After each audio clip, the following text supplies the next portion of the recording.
Voltamos a apresentar Justiça na Tarde. Justiça na Tarde debate.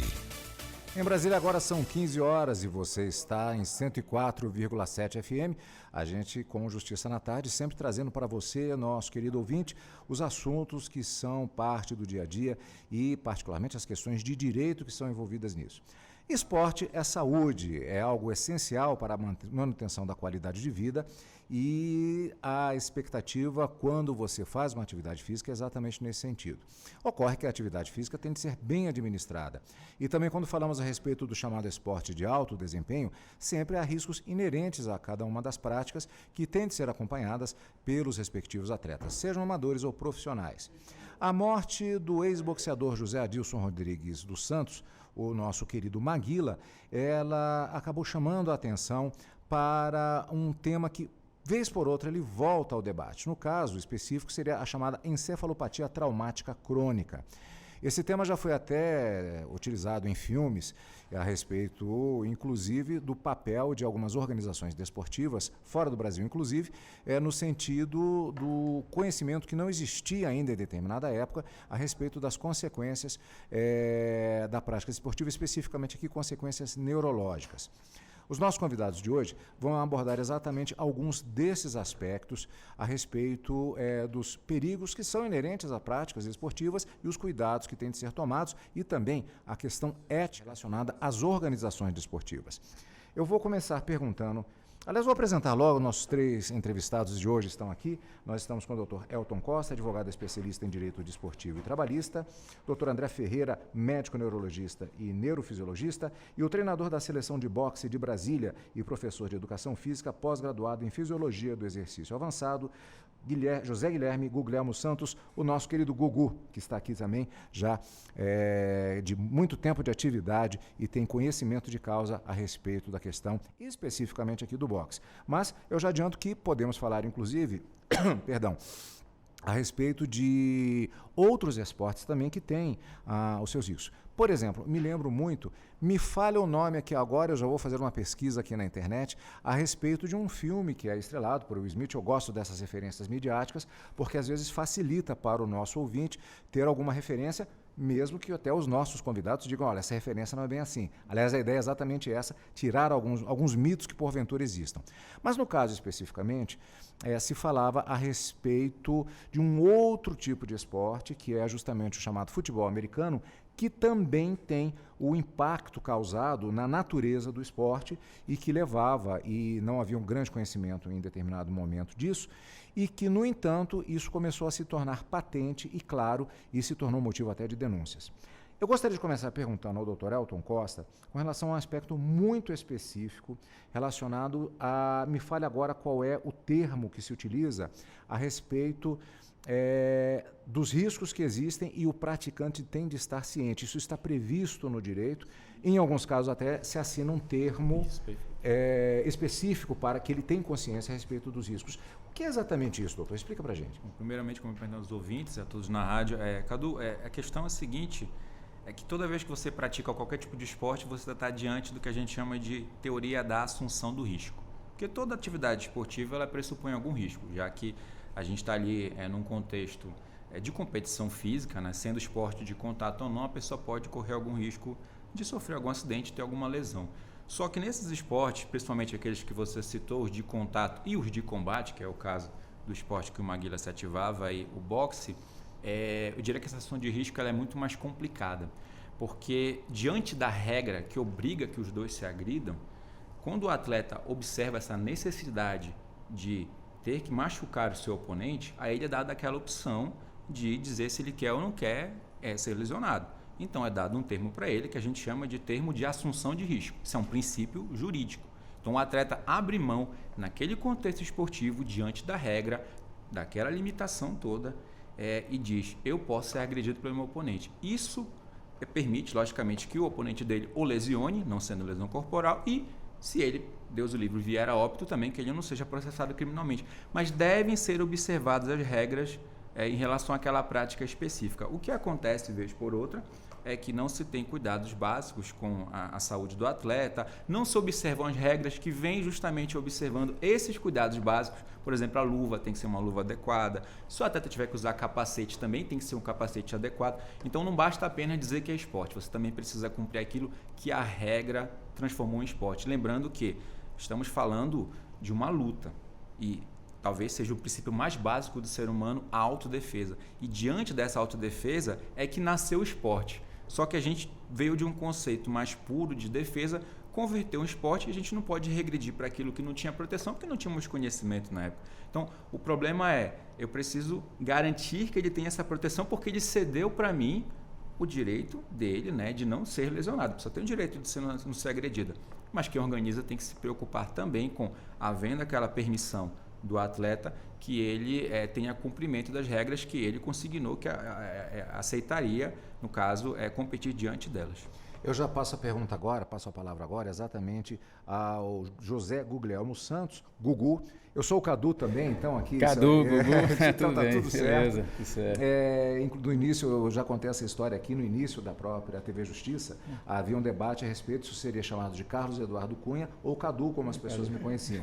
No dia que o ministro Carlos Veloso e o ministro Ellen Grace me chamaram de Cadu no ar, ficou resolvido o problema, então tá tudo certo. Agora então, é isso mesmo, mais tranquilo. Gugu, profissional antigo, então eu acho que o doutor Elton ele já adiantou uma parte do tema, que é justamente a seguinte questão. Quando se fala particularmente em boxe, não só o boxe, como hoje em dia o MMA e as modalidades de contato, especificamente, o pugilismo especificamente, para os leigos há uma expectativa no sentido de, não, é pura agressão.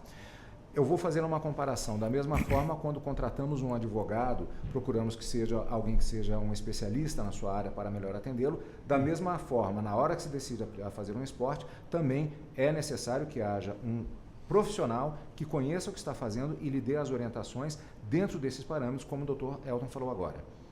Exatamente. Isso é a maior preocupação nossa hoje, da Federação Brasília Open Box, é justamente capacitar profissionais, né, com condições de darem aula para atletas, para pessoas, né? E o principal é a pessoa saber dividir os alunos, aqueles que querem treinar boxe apenas para condicionamento físico, fortalecimento muscular, perda de peso, essas coisas, e aqueles que querem ser lutadores. E aí, a partir do momento que uma pessoa deseja ser um lutador, ele vai ter um treinamento específico para isso, vai ser orientado, ou justamente para saber o treinamento, como o treinamento de boxe justamente é um treinamento muito pesado, não é um treinamento...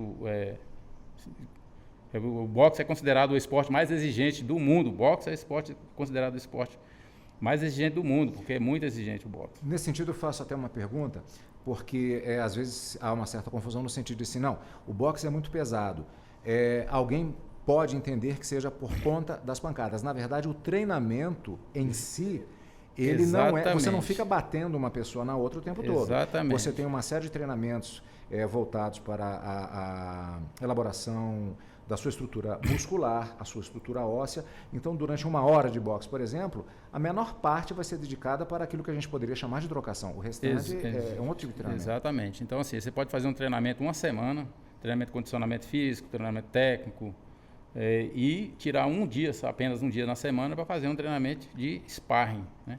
Você vai fazer escola de boxe, escola de combate, vai fazer os treinamentos específicos do boxe. E o que mais espanta, na verdade, é isso aí que você falou. Os atletas, os alunos da academia de boxe é justamente o treinamento físico. Porque o boxe ele exige isso, um treinamento físico. E esse treinamento é justamente para a pessoa aprender quando for fazer os treinamentos de sparring, treinamento de escola de boxe, escola de combate, aprender a assimilar os golpes que vão ser levados, né? Mas hoje, nosso treinamento em Brasília aqui é justamente o mínimo de pancadaria. Infelizmente, nós temos hoje no Brasil e no mundo professores que dizem que o atleta ele tem que aprender a apanhar para ser lutador. Com nós é justamente o contrário. Você não tem que aprender para apanhar. Lutador não tem que aprender a apanhar. Na internet tem vídeos absurdos, já vou abordar isso daqui a pouco. Exatamente. Antes eu gostaria de perguntar ao doutor André Ferreira, médico neurologista e neurofisiologista aqui. Eu tenho a impressão que, em relação à questão da forma física, claro, com cuidados também em termos de acompanhamento médico, da situação do ponto de vista cardíaco, isso acho que não há novidade nisso. Especificamente nesses esportes de contato, o grande problema é, usando uma linguagem bem leiga, a pancada na cabeça. Primeiro, boa tarde a todos, obrigado pelo convite, né? O que chama atenção em relação a gente pode chamar a doença do Maguila, né, como encefalopatia traumática, né, o síndrome da encefalopatia traumática, e o diagnóstico só se dá depois que você faz o anátomo patológico do cérebro, que o Maguila cedeu até para o banco de cérebro da USP, né? Mas o que chama atenção nesses esportes é justamente a cadência ou a quantidade de traumatismos cranianos que eles têm. Então, você deu um exemplo muito interessante, que é do Dr. Omalo, né, que descreve isso na NFL, mas, na verdade, a encefalopatia traumática ela já é descrita desde a década de 30, para vocês terem uma ideia, né? Era conhecida como os pugilistas bêbados ou drunk boxers, né? Mas você também tem depois na NFL, na década de 50, também já foi descrito. E o que a gente sabe? A gente sabe que quanto mais cedo esse paciente é submetido a esses traumas, o tempo, né, que ele está submetido a essa profissão, então, quanto mais tempo esse paciente luta boxe, quanto mais tempo ele pratica o futebol americano, quanto mais tempo ele pratica rugby, wrestling, todas essas lutas que envolvem, né, golpes sobre a região do crânio, elas podem favorecer o desenvolvimento da encefalopatia traumática. O interessante é que, antigamente, a gente achava que só os traumas extremamente graves, que a gente chama de traumatismo crânioencefálico moderados a graves, né? Então a gente usa uma escala para avaliar isso, que chama escala de Glasgow. Então a escala de Glasgow abaixo, né, de 12 pontos a gente considera um traumatismo moderado, eles eram os principais causadores. Na verdade, hoje a gente sabe que até as subconcussões, que são aquelas que muitas vezes o paciente tem uma leve tontura e volta a jogar, o acúmulo dessas subconcussões também podem favorecer o desenvolvimento da encefalopatia traumática. Então, o grande problema é que a gente não consegue malhar a musculatura do crânio, né, para ele ficar grande o suficiente para a gente defender. Porque a gente tem que entender que o cérebro, ele fica dentro, ele fica boiando. Eu justamente queria abordar essa questão bastante específica, porque eu já vi uma definição, me corrija se eu estiver incorreto, mas eu gostaria de usar o exemplo para passar para o nosso amigo ouvinte. A questão é, o cérebro está dentro da caixa craniana e ele está solto. Não tem como você, exatamente como o doutor disse, malhar uma musculatura que faça com que ele tenha uma resistência.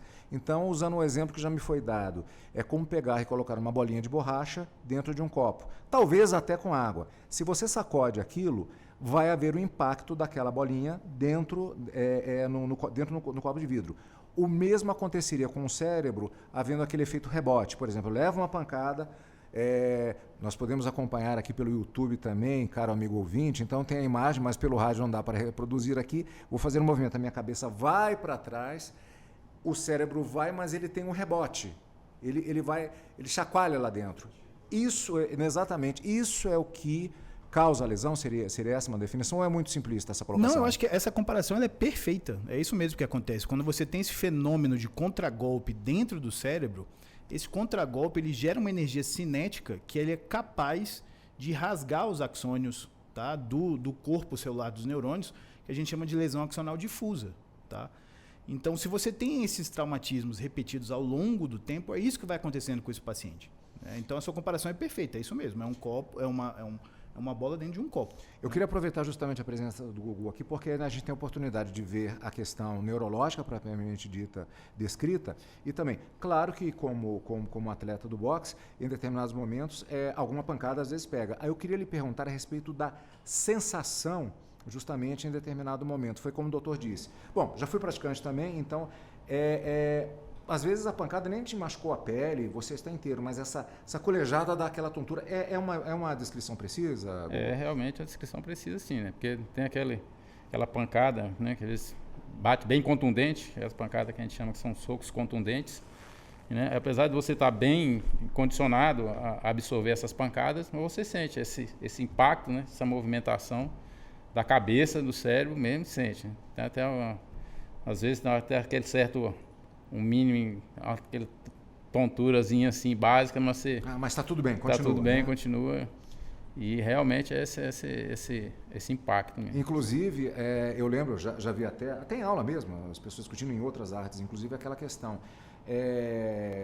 As pessoas às vezes imaginam que um soco forte, ou mesmo um chute, considerando outras artes, não é que aquilo causa a lesão necessariamente óssea. Nossa, que soco forte que arrebentou o rosto da pessoa, por exemplo. Às vezes não é nem isso, às vezes não causou nenhum efeito externo, mas voltamos à questão neurológica. Vem a subconcussão, é isso que chama, doutor? Na verdade, você tem vários termos, né? A subconcussão, o paciente ele mantém a sua capacidade de consciência, né? Na concussão, você já tem uma perda de consciência breve. No traumatismo grave, aí coma, etc. Né? Então, isso a gente pode classificar dessa forma. Na verdade, começou a se classificar assim até por causa da repercussão que você teve na NFL, né?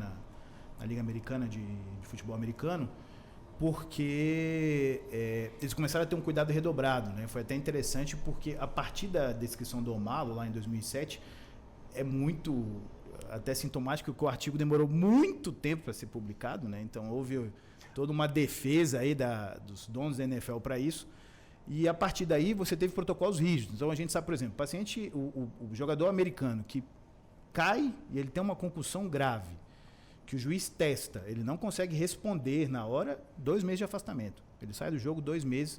Isso, teoricamente, é uma tentativa da NFL proteger esse indivíduo para que ele não tenha uma outra concussão repetida nessa gravidade, e isso favorece o desenvolvimento da encefalopatia traumática. Aliás, eu achei aqui o nome exatamente do filme. Aliás, é muito comum isso. Às vezes você acha a mesma obra com nomes diferentes. É Um Homem Entre Gigantes. Um Homem Entre Gigantes, exatamente. Filme de 2015, e que o doutor citou bem, é a história do doutor Bennett Omalu, ou Omalu, eu não tenho certeza a pronúncia no caso, acho que é Omalu mesmo, que era um neuropatologista que descobriu o primeiro trauma cerebral num atleta profissional relacionado ao futebol americano. E, segundo a sinopse do filme, ele teve de lutar para fazer chegar a informação até o público.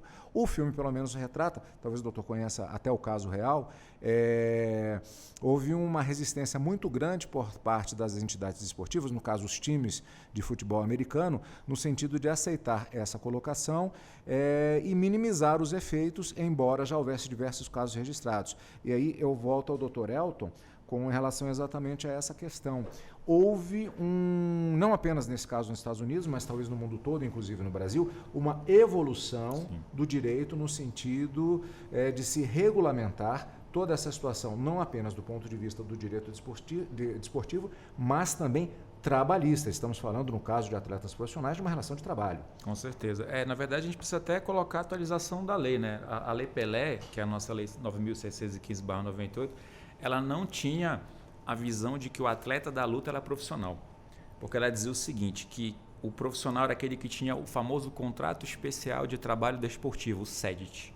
Ou seja, quem tinha isso, jogador de futebol, tinha que ter um clube, contratar o atleta e assinar o CEDT é basicamente assinar a carteira de trabalho dele. Essa não é a dinâmica do esporte. Isso estava na lei antiga, ainda está porque a lei está vigente, né? E aí veio a lei nova do ano passado, a nova Lei Geral de Esporte, 14.597/2023, ela disse o seguinte, que agora atleta profissional é todo aquele que trabalha numa atividade desportiva de maneira permanente e remunerada. Isso inclui os atletas da luta, além de outros esportes, logicamente. O que isso criou hoje no ordenamento jurídico? As obrigações que as entidades tinham para com o futebol. Então, quando o atleta profissional, como eu coloquei na figura do 72 parágrafo único dessa lei, ele diz que esse atleta é considerado profissional, ele tem as vantagens que qualquer atleta profissional tem, como o futebol já tinha antes.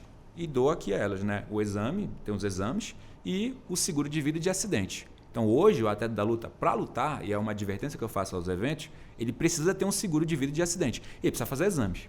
Talvez a única ressalva que eu faria da lei é que ele não diz quais são os exames. E aí o doutor André traz a questão da dificuldade que a gente teria na análise dessa questão neurológica, dos acidentes aí. Então, a lei deixou aquilo ali em branco. Deixou praticamente uma página em branco para dizer o seguinte, tem que fazer exame, mas não diz qual.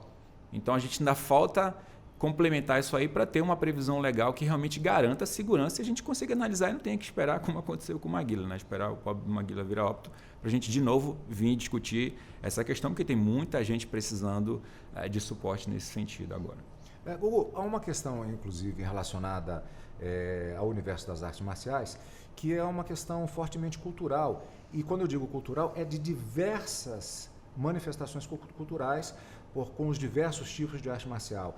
Por serem atividades de natureza marcial, há uma valorização a respeito da coragem, da persistência, do embate. E isso, particularmente antigamente, quando não havia conhecimento a respeito dessas lesões, há eu não sei se podemos dizer uma ética ou uma moral, no sentido de se valorizar essa resistência. Tudo bem, perfeitamente válido. Mas eu lembro de alguns professores com quem eu conversei que há uma tendência hoje em dia assim, não, vamos prestar atenção. Você tem que ter a coragem, mas também tem que ter o bom senso, faz parte, inclusive, da ética da arte marcial, no sentido de você se auto-observar. Olha, eu aguento até esse ponto sem bater, vou pegar o exemplo do jiu-jitsu. Uhum. Mas a partir daqui, tem gente que não bate, eu sei que tem gente que não bate, mas também tem gente que é muito flexível. Né? Eu estou falando aqui de um armlock, alguma coisa assim. Então, essa consciência dessa limitação é algo muito trabalhado. Mas ainda existe, Gugu, eu te pergunto, uma tendência no sentido do lutador que às vezes ele está até no treinamento assim, não, eu aguento, e às vezes o professor está vendo assim, não, você não aguenta. Essa questão é ainda muito presente nas academias, nos treinamentos? É muito presente, né? Nos atletas, porque normalmente o atleta é muito aguerrido. Os atletas de combate, né, por isso que a gente faz essa separação. Os atletas que querem ser lutadores e também não é porque ele quer ser lutador, é porque a gente vai avaliar, não, você vai ser lutador e vamos botar você para subir no ringue. Não é isso. Eu falo nós porque eu fui lutador. Então, assim, a gente pode estar apanhando, pode estar levando pancada e tá tonto, e tá nos calcanhar, tá para cair, e o professor chega, não, eu quero voltar, tá no sangue mesmo. Lutadores que querem ser campeões e treinam para lutar são assim, a pancada tá vindo, ele tá nos calcanhar, tá tudo. Aí onde é que entra a questão da consciência do professor, daqueles que está dirigindo o treinamento.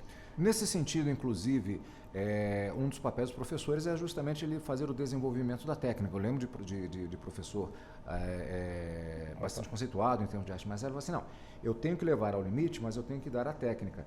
Não é aguentar no sentido assim, mas se eu percebo que ele... Vou usar um exemplo aqui, me corrija se eu estiver errado. Ele tem uma guarda baixa. Então ele está levando pancada ali na cabeça toda hora porque ele tem um defeito técnico. Para-se, fala assim, não, vamos corrigir isso aqui. Isso seria a ciência da arte marcial que faz com que haja uma boa prática e se evita a lesão no atleta. A gente poderia ir nessa linha, mais ou menos? Exatamente, porque os atletas, quando um atleta que tem condições de lutar com guarda baixa, ele tem uma noção muito, muito boa de tempo, espaço e distância para não estar sendo atingido. Agora, aqueles que já aprendem a lutar com guarda baixa e não têm essa noção de conseguir esquivar, conseguir se desvencilhar dos golpes, né? Ele vê o vídeo do Sugar Ray com a guarda, com a mão aqui ou aquela guarda aí, desse jeito, guarda do com forno, aberto. Então aí quer imitar os grandes lutadores sem estar treinado, sem ter condições de fazer isso. Então isso aí, nós volto a repetir, o nosso problema, a nossa atenção todinha, isso aí volta acima dos professores. Infelizmente nós temos professores que acham que o atleta ele tem que aprender, para ser lutador tem que aprender a apanhar. Já, para mim, é totalmente contrário. Eu estou lembrando agora de um vídeo, justamente, que eu vi uma vez, não sei se era fake, não era, mas assim, rendeu um debate sobre aquilo, que era um professor com um grupo de alunos, um maior do que o outro, e eles numa via pública, numa praia, alguma coisa assim, com a luva, o professor no meio, e dando uma sequência 1, 2, 3 na cara de cada um, e ele lá olhando e aguentando aquela pancada. E, obviamente, falou assim, microlesões já estão acontecendo ali. Eu vou agora, no caso, para o doutor André, ali você já tem microlesões. Na verdade, essas lesões elas vão depender de vários fatores, né? Inclusive fatores genéticos que a gente não sabe muito bem. Então, não vai ser todo lutador de boxe que vai ter encefalopatia traumática, né? Então, isso é uma coisa que a gente não entende muito bem por que esse mecanismo inflamatório se inicia, né? Eu queria só fazer um adendo que a gente esquece muito de falar, sabe de quem também, que tem muito trauma craniano? Futebol. Tá? Sim, ia chegar nesse ponto. Acho que é muito importante a gente chamar a atenção para o futebol, porque pelo menos eu fui atrás de alguma coisa na FIFA sobre essas lesões traumáticas cranianas, eu não consegui achar de imediato. E lembrar que o Bellini, né, o capitão, ele teve autópsia e confirmou essa encefalopatia traumática. Mas, continuando o que você estava falando, então, a gente não sabe muito bem como é que esse mecanismo se inicia do ponto de vista inflamatório, né? Por que essas microlesões começam a fazer uma progressão em destruir o tecido cerebral? A gente não entende muito bem. Tem indivíduos que são predispostos, é óbvio, né? Mas é óbvio que a repetição desses traumas, ela vai acabar levando a encefalopatia traumática. Eu queria pegar justamente esse gancho, que eu queria abordar justamente outros esportes e a potencialidade. Aliás, daqui a pouco eu gostaria até de falar de outras lesões potenciais, de maneira geral, em relação aos esportes e às, vou usar esse termo, boas práticas que se exige para que haja justamente a progressão do atleta e não a progressão das lesões. No caso do futebol, eu acho que a primeira coisa que se fala em termos desse chacoalhar do cérebro, eu vou chamar assim, seria o jogo aéreo, aquela puxada, cabeçada, isso é tradicional. De vez em quando, uma cabeça encontra a outra e não a bola. Isso. Esse talvez seja um dos pontos máximos, mas eu tenho a impressão que não é o único. Não, na verdade não é. O próprio cabecear também, né? Isso que eu ia perguntar. O cabecear a bola já é... Cabecear a bola, com certeza. Você ficar numa barreira e o cara vai cobrar uma falta, uma potência, sei lá, vamos lembrar do Roberto Carlos aqui, chutando uma potência de bola, batendo na cabeça, isso é um traumatismo, né? Então, você tem essas situações que podem favorecer com certeza, né? Aí, se a gente for falar sobre outros esportes, a gente tem proteção de coluna em motovelocidade. Então, são indivíduos que você tem que ter todo um preparo de robotização, que você tem até uma fileira dorsal anterior e posterior para proteger a parte neurológica. Então, aí a gente tem várias condições de esporte que são maiores do que a gente está discutindo aqui, mas em relação ao futebol, o próprio cabecear também pode ser. Aliás, voltando à questão do futebol americano, aquele capacete, aquela verdadeira armadura, ela pode até proteger articulações dentro de um determinado limite, mas a cabeça pode ser o melhor capacete do mundo, saculejou, já era. Tanto que é muito comum, né? Se você acompanhar anualmente, sempre tem um ou outro jogador que vai fazer uma concussão. O que eu acho interessante sobre o futebol americano é que eles começam com 9 anos, né? Então você tem manifestação de paciente com alteração de comportamento ou heteroagressividade, né, em 37 anos, em 40 anos. Então esses pacientes acabam desenvolvendo a doença numa fase muito, muito nova da vida, né? Adultos jovens, assim. Isso pode acontecer. Voltamos à questão do direito, sempre aqui na nossa Rádio Justiça. Falamos a respeito dos lutadores especificamente e há modelos. Normalmente, aliás, justamente falando da luta, há algumas semanas nós noticiávamos outros aspectos relacionados aos contratos de trabalho dos jogadores. Há uma pendência jurídica agora justamente sobre a propriedade, digamos assim, eu estou fazendo o gesto do entre aspas, não dá para se ver aqui a não ser pelo acompanhamento pelo YouTube. Há diversos aspectos relacionados a isso. Com relação a outros esportes que não luta, como o caso do futebol americano, o Brasil já tem uma manifestação de futebol, já existem alguns times, temos rugby. Há uma variação muito grande desse ponto de vista de saúde em relação a esses esportes? Os modelos são muito variados ou seguem um padrão específico? Na verdade, a gente ainda está naquele, digamos, dilema da lei que não tem uma regulamentação. O que você tem internamente, falando das entidades esportivas, são protocolos próprios que eles trazem, porque alguns clubes, vendo que aquela situação pode se agravar em algum momento e isso gerar um passivo trabalhista, infelizmente é uma realidade, né? A gente acaba prevenindo só aquilo que nos traz um prejuízo financeiro, eles começaram a fazer isso internamente. Então, no Brasil, o que a gente tem hoje é isso. O que a gente precisa avançar, o que a gente tem buscado avançar com as pessoas com que eu trabalho, os eventos e tudo mais, é em relação à legislação voltada para a área do atleta e da luta, porque entendendo que é uma profissão um pouco mais perigosa que o futebol, não que o futebol não seja, mas você está obrigado a lesionar o seu oponente, porque senão não tem luta, né? E até o árbitro pode parar, se os dois não estiverem lutando, são punidos com pontuação e tudo mais, a gente precisa ter um protocolo que garanta alguma segurança até para o evento depois se prevenir se tiver que pagar um passivo trabalhista, né? Considerando que ali é um contrato de trabalho que é uma prestação de serviço, então há um trabalho ali efetivamente, né? Você entrega um trabalho como lutador. O que tem hoje, trazendo a novidade, né? Tem um projeto de lei 3649/2020 que ele cria a obrigação de, se o atleta for nocauteado, ele só pode voltar a lutar se ele apresentar exames. O problema é que também não diz quais são os exames. Então voltamos ao dilema da Lei Geral do Esporte, que também não fala quais são os exames. A nossa sugestão, inclusive apresentei em forma de substitutivo, é que digam quais são os exames especificamente nesse dispositivo que complementa, porque a ideia do PL, né, desse projeto era complementar a Lei Pelé, agora seria complementar a Lei Geral do Esporte, porque é a mais atual, a lei mais nova, e também criar talvez uma NR, uma norma regulamentadora, que é o que acontece com outras profissões. E faço outra sugestão, que se crie uma NR para os atletas de todos os esportes. Por quê? É uma profissão como qualquer outra, e você está à disposição para lesões, porque você usa eminentemente o corpo, né? Todo mundo acaba ali usando o corpo para poder trabalhar, é uma forma de trabalho. O problema é que ele não tem uma garantia.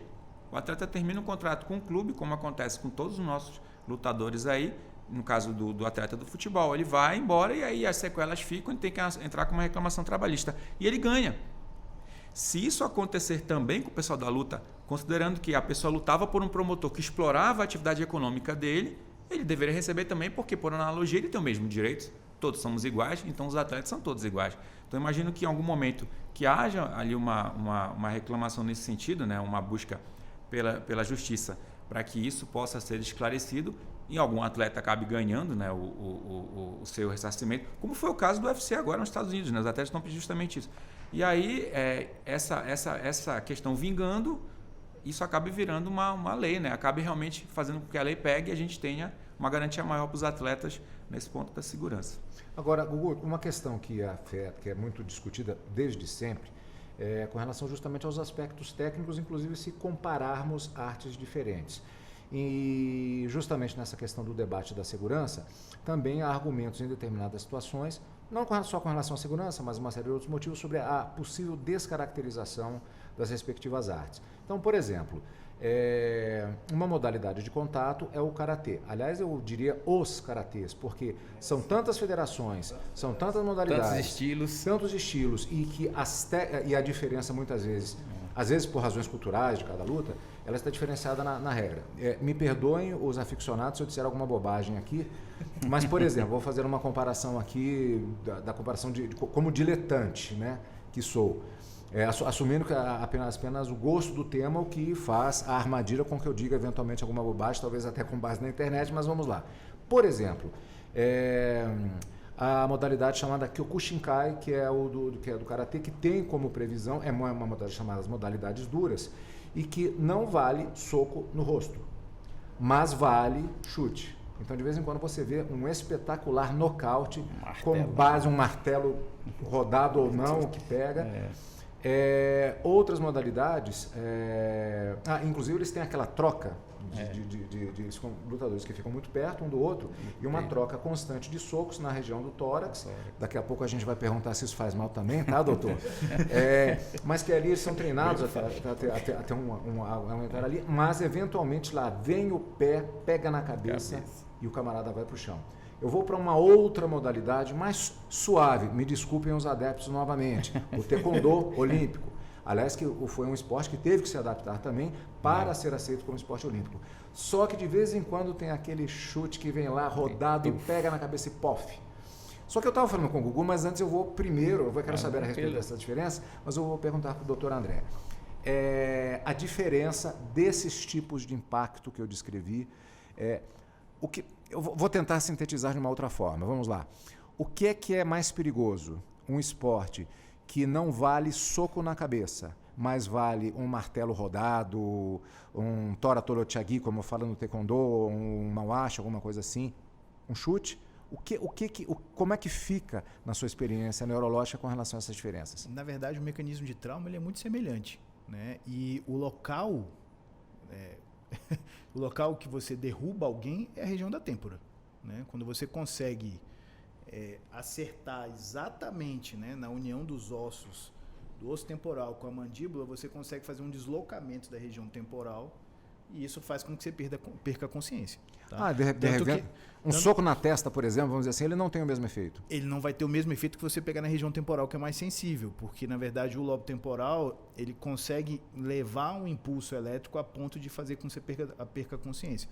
É muito comum. Então, o Maguila tem uma cena que é horrível, que ele toma um belo de um soco na região temporal e ele cai em crise convulsiva, né? Já cai em postura...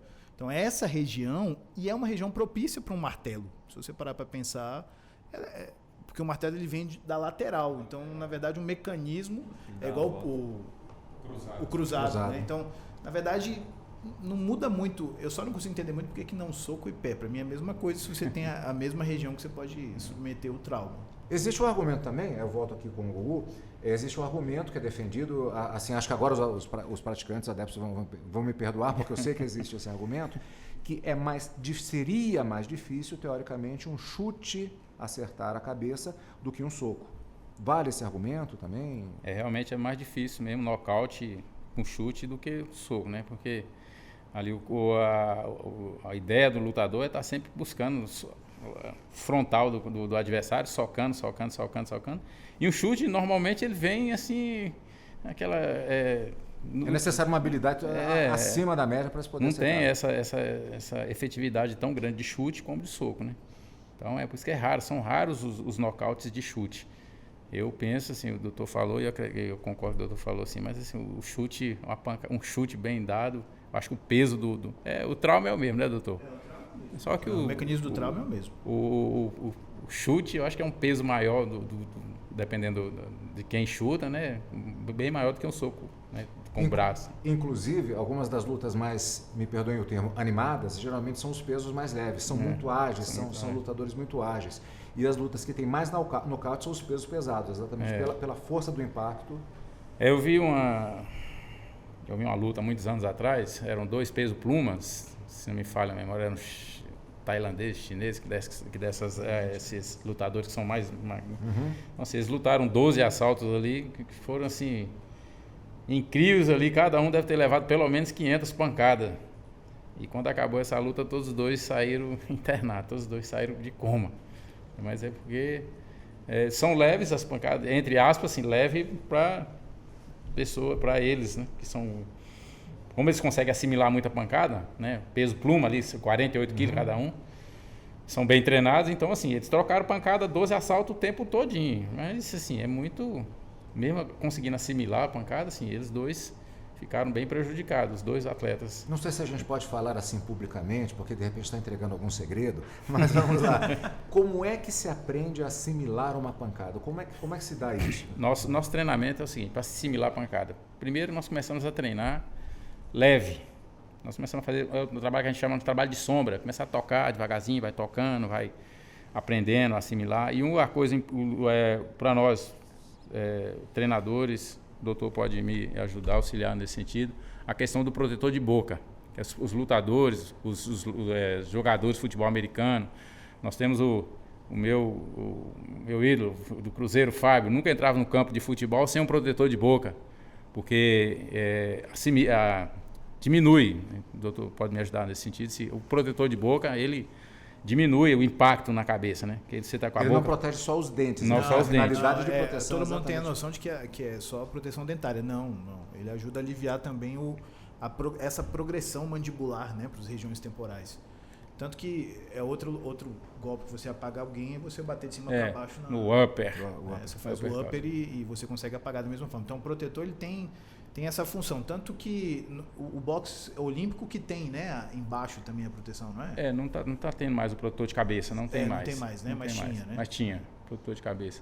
Na verdade, esse protetor de cabeça, o olímpico, ele só protege mesmo aqui, mesmo a têmpora aqui, igual o senhor falou aqui. Só essa parte aqui de cima mesmo, porque para baixo aqui é daqui para cima, daqui para baixo é só o courozinho. É só o couro. Se tivesse alguma coisa. Tem os protetores de treino. Esses de treino tem sim. Eles acolchoado do queixo todo, fica a verdade só o olho de fora. Né? São bem Entendi.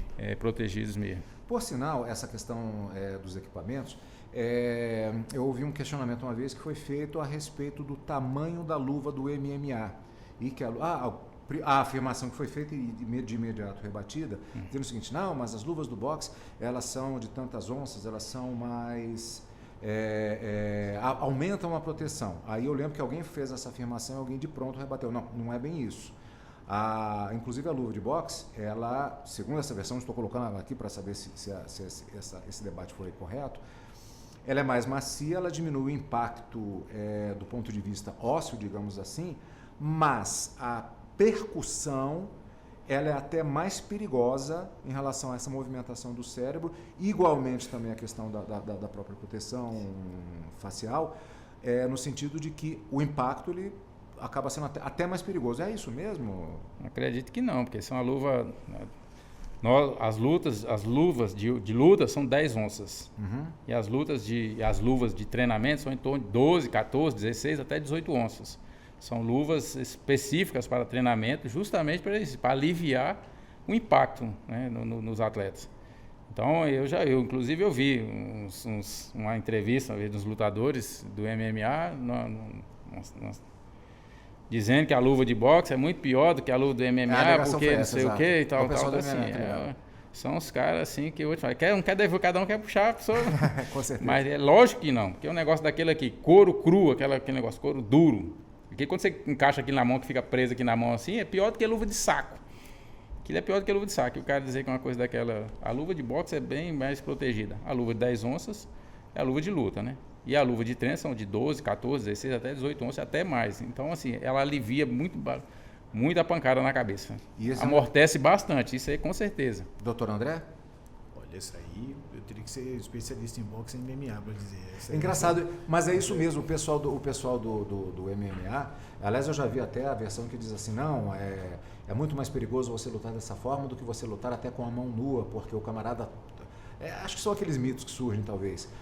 Com a mão nua ele tem ele pode lesionar a pele, mas ele vai... Antes, como é que foi a frase que eu ouvi uma vez?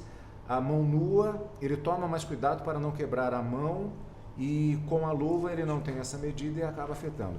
Eu acho que estamos no terreno que o doutor falou, que ainda há estudos a serem feitos a respeito dessas realidades. Talvez seja o que nós vivenciamos. 10 onças dá o quê? 38 gramas? 280 gramas. O que eu acho que a gente tem que comentar, assim, é que são 300 gramas a mais no braço, né? Eu acho que o raciocínio que a gente teria que ter é esse. Interessante isso. É a questão de peso. Então você acaba colocando... Porque assim, da discussão, por exemplo, no início, né, na década de 50 e tal, se questionava muito o peso da luva como sendo um dos responsáveis até pela maior indução de lesão. Então, eu não sei te dizer do ponto de vista físico se esse ganho de peso a mais, ele seria também um responsável. Eu não acredito que não, porque a gente já tem descrição de atletas de MMA também com encefalopatia traumática, né? Então, eu acho que o mecanismo ele continua sendo mais ou menos o mesmo, né? Acho que agora fica mais aberto, né, com o MMA, porque você tem uma luva maior, MMA a mão entra de qualquer jeito, não dá eu pra acho você também. fazer a guarda, a têmpora é muito mais protegida, você bota, mas a mão acaba passando. Acho que isso que cria essa dinâmica de dizer que... Porque você não vê, né? Não tem aquela mão. Esse é um bom raciocínio. Você tem razão. Eu acho que a luva ela ocupa muito mais o espaço em relação à defesa. Só que aí, em contrapartida, você joga muito mais volume de golpes, porque a guarda da pessoa fica muito mais postada e o pessoal do boxe, em geral, toma muito mais ataques, né? Só que o pessoal do MMA tem muito mais nocaute. Por quê? Porque não tem a guarda. Então você troca alguém que é nocauteado rapidamente por alguém que vai tomar 500 jab. Quem sai melhor? Acho que acaba que ninguém leva muita vantagem em termos de defesa aí, nesse ponto. Com relação voltando à questão dos contratos, por exemplo, existe uma diferenciação também do ponto de vista de outras artes. Por exemplo, acho acho que no caso, por exemplo, uma arte que já não se fala muito, talvez, em trauma desse tipo, mas tem outros, que seria, por exemplo, no caso do jiu-jitsu. E já temos atletas profissionais que disputam a dinheiro.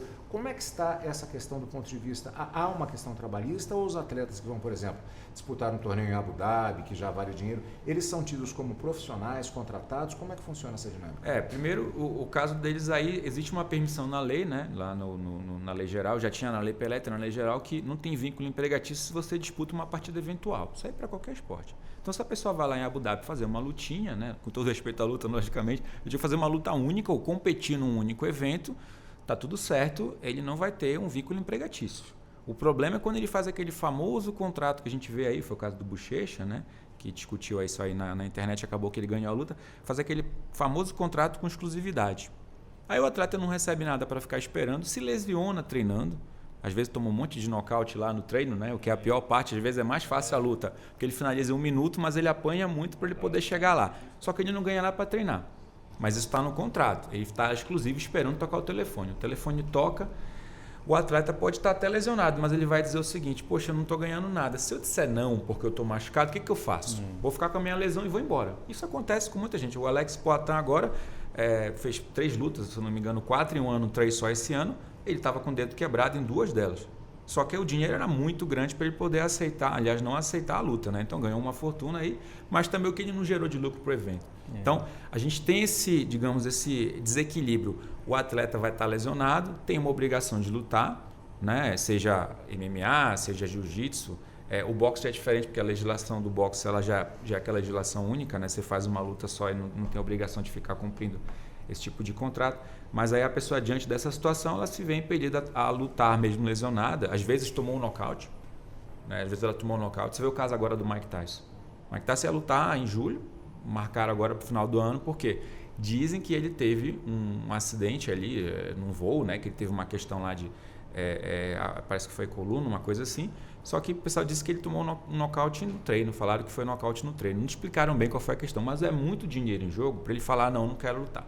E o pessoal fica sempre contando com a famosa mão direita ou esquerda, né, que o Mike Tyson nocauteia com as duas, que vai encerrar o problema ali e ele não vai se lesionar. O problema, né, Gugu? É que às vezes essa mão não pega. A gente está falando da luva aqui e aí, como diz o amigo, né, o crime não é cometido, o atleta se machuca mais ainda e a gente vai ter uma outra pessoa aí para ficar lamentando os problemas que a luta gera para ele.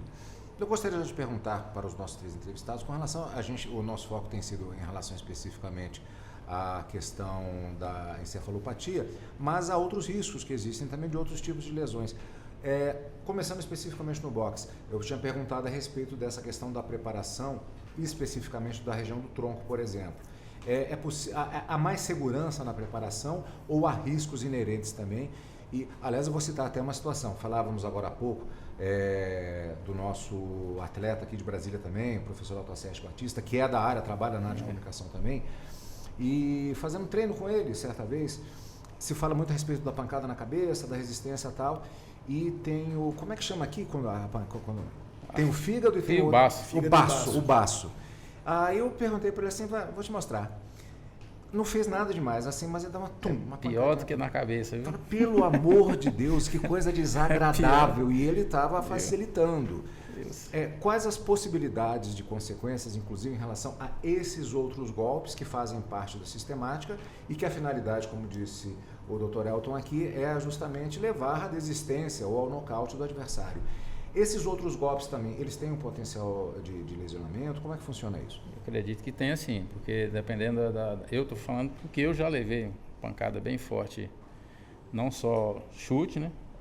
Como eu das minhas 90 lutas que eu fiz, mais de 90 lutas que eu fiz de boxe, kickbox e boxe tailandês, a única vez que eu fui nocauteado foi no fígado, que eu levei no baço. Ui! Né? No fígado aqui.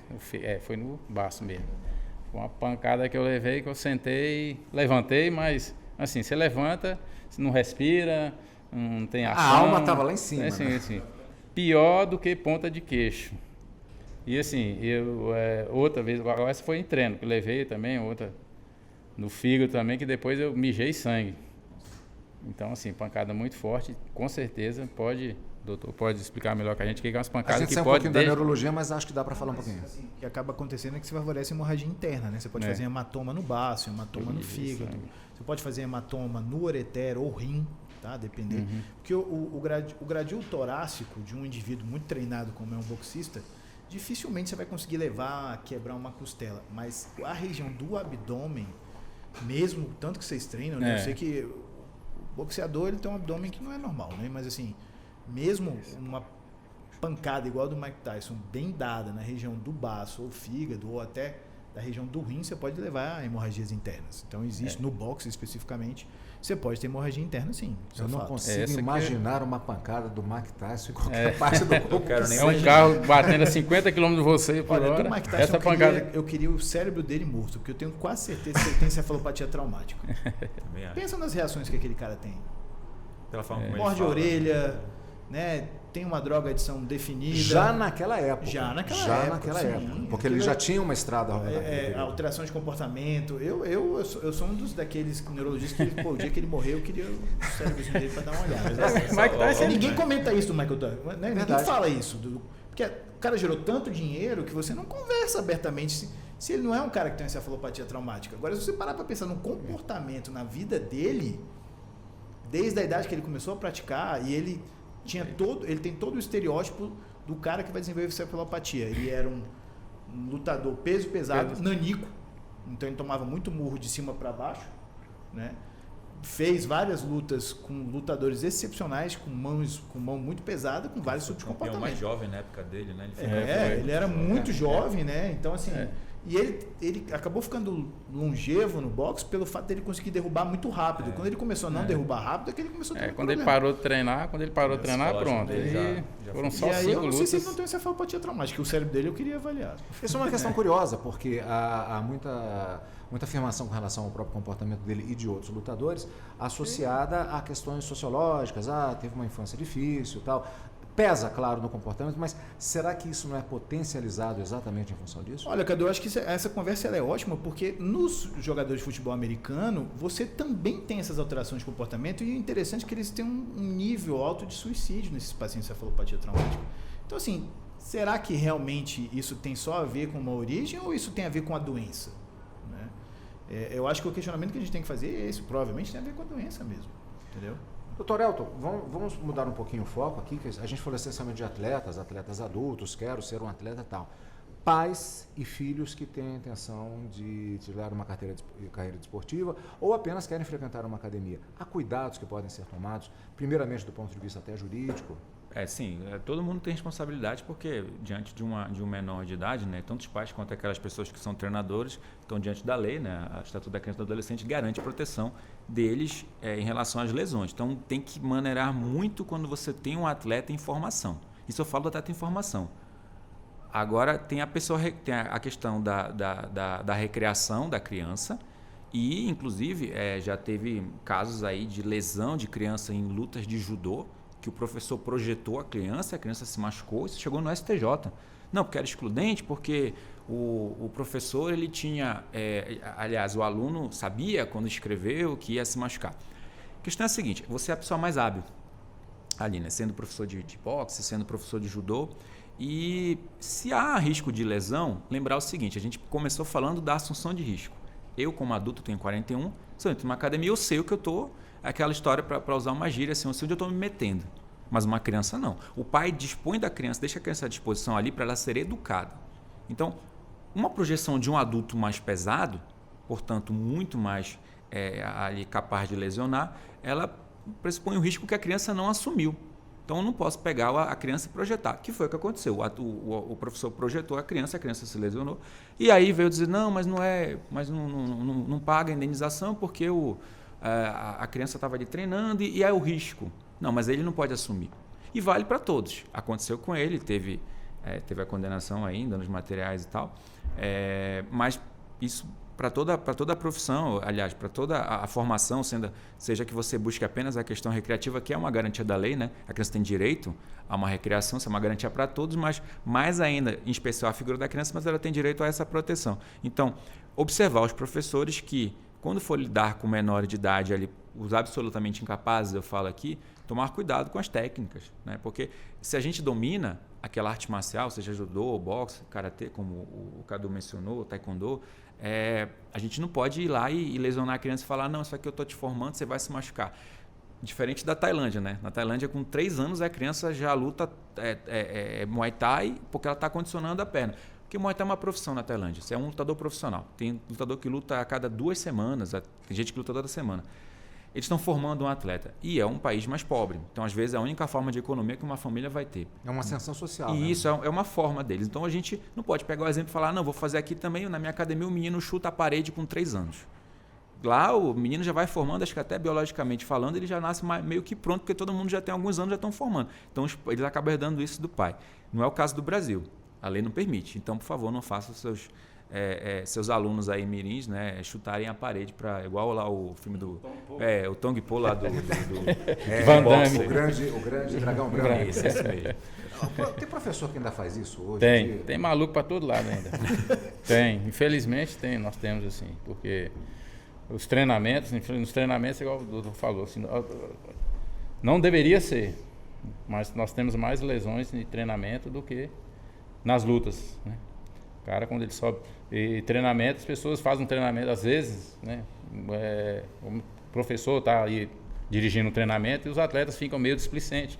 Querem treinar, uma sombrinha ali, um sparringzinho de leve ali, assim. Deveria ser assim, né?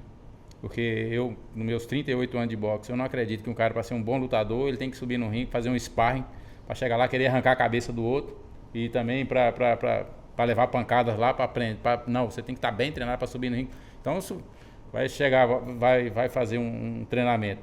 E igual o doutor falou, assim, você pode ser nocauteado ali no treinamento, e se você tem uma bolsa milionária para receber na luta, você não vai deixar de subir lá na luta. E aí você já sobe lá na luta, né, doutor, com um mini trauma lá na cabeça, que fez no treinamento, e quando vai lutar, acaba de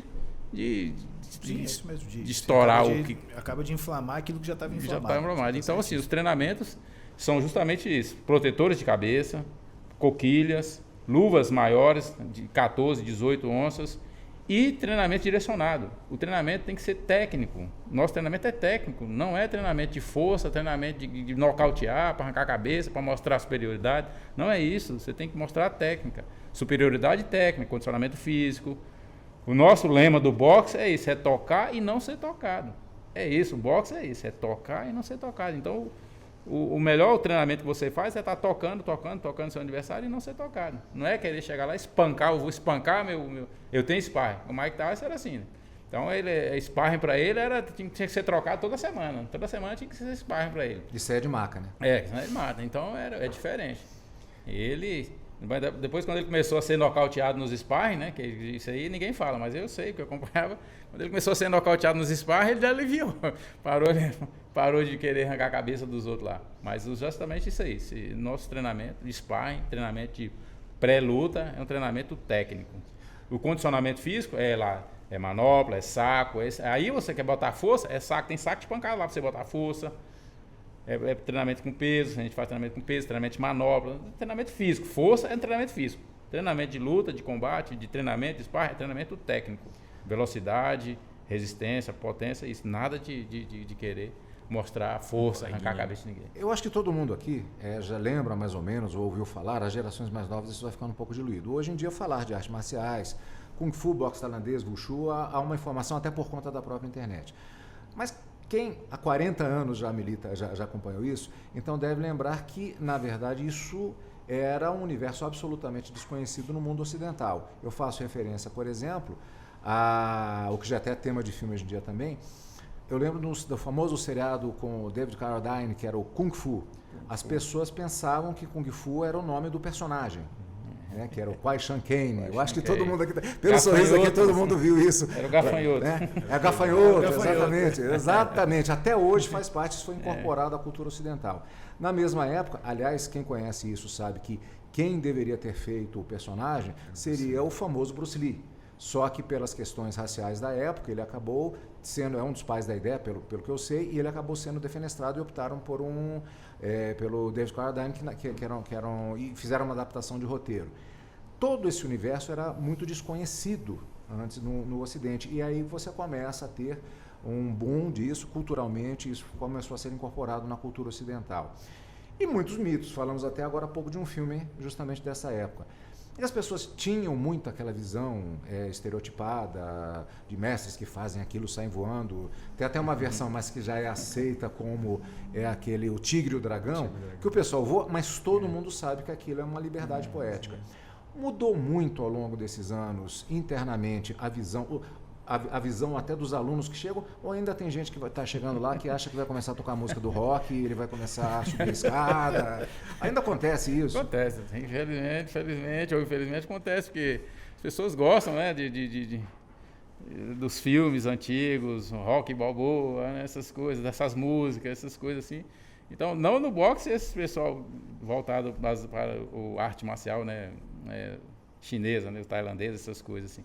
Mas no boxe hoje, quando é rock balboa, é desde a década de 70, né? Uhum. Então, e até hoje tem. A gente, nos treinamentos nossos, que sempre tem música, o pessoal gosta de estar sempre ao rock, o já teve que chegar assim, olha, senta aqui, deixa eu te explicar, olha, vale curtir o filme, tá ótimo, mas você não vai fazer isso com o coleguinha agora, acontece muito isso. Não, devagar aqui, não, meu filho, aqui não é para arrancar a cabeça não, aqui é treino, aqui o treino é técnico, não tem nada de pancadaria aqui não. E isso é uma questão importante, que é a questão do ponto de vista cultural e de compreensão desse universo em relação ao ponto de vista médico mesmo, ou seja, a conscientização da prática pelos próprios atletas. Mas a gente vai continuar abordando esses temas daqui a pouquinho, porque agora são 15 horas e 59 minutos, nós vamos para um intervalo e a gente prossegue, que ainda tem mais muitas perguntas a fazer relacionadas a essa questão de esporte e saúde. Você está na Rádio Justiça, aqui você sintoniza os seus direitos. Você está ouvindo Justiça na Tarde.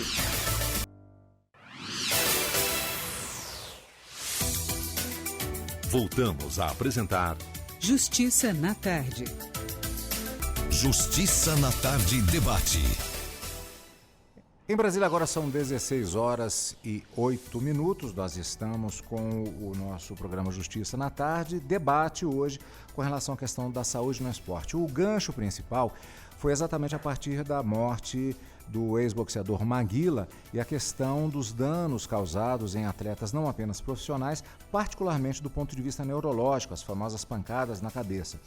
Mas nós temos justamente, aproveitando a presença dos nossos entrevistados de hoje, a possibilidade de analisar diversos aspectos relacionados a isso.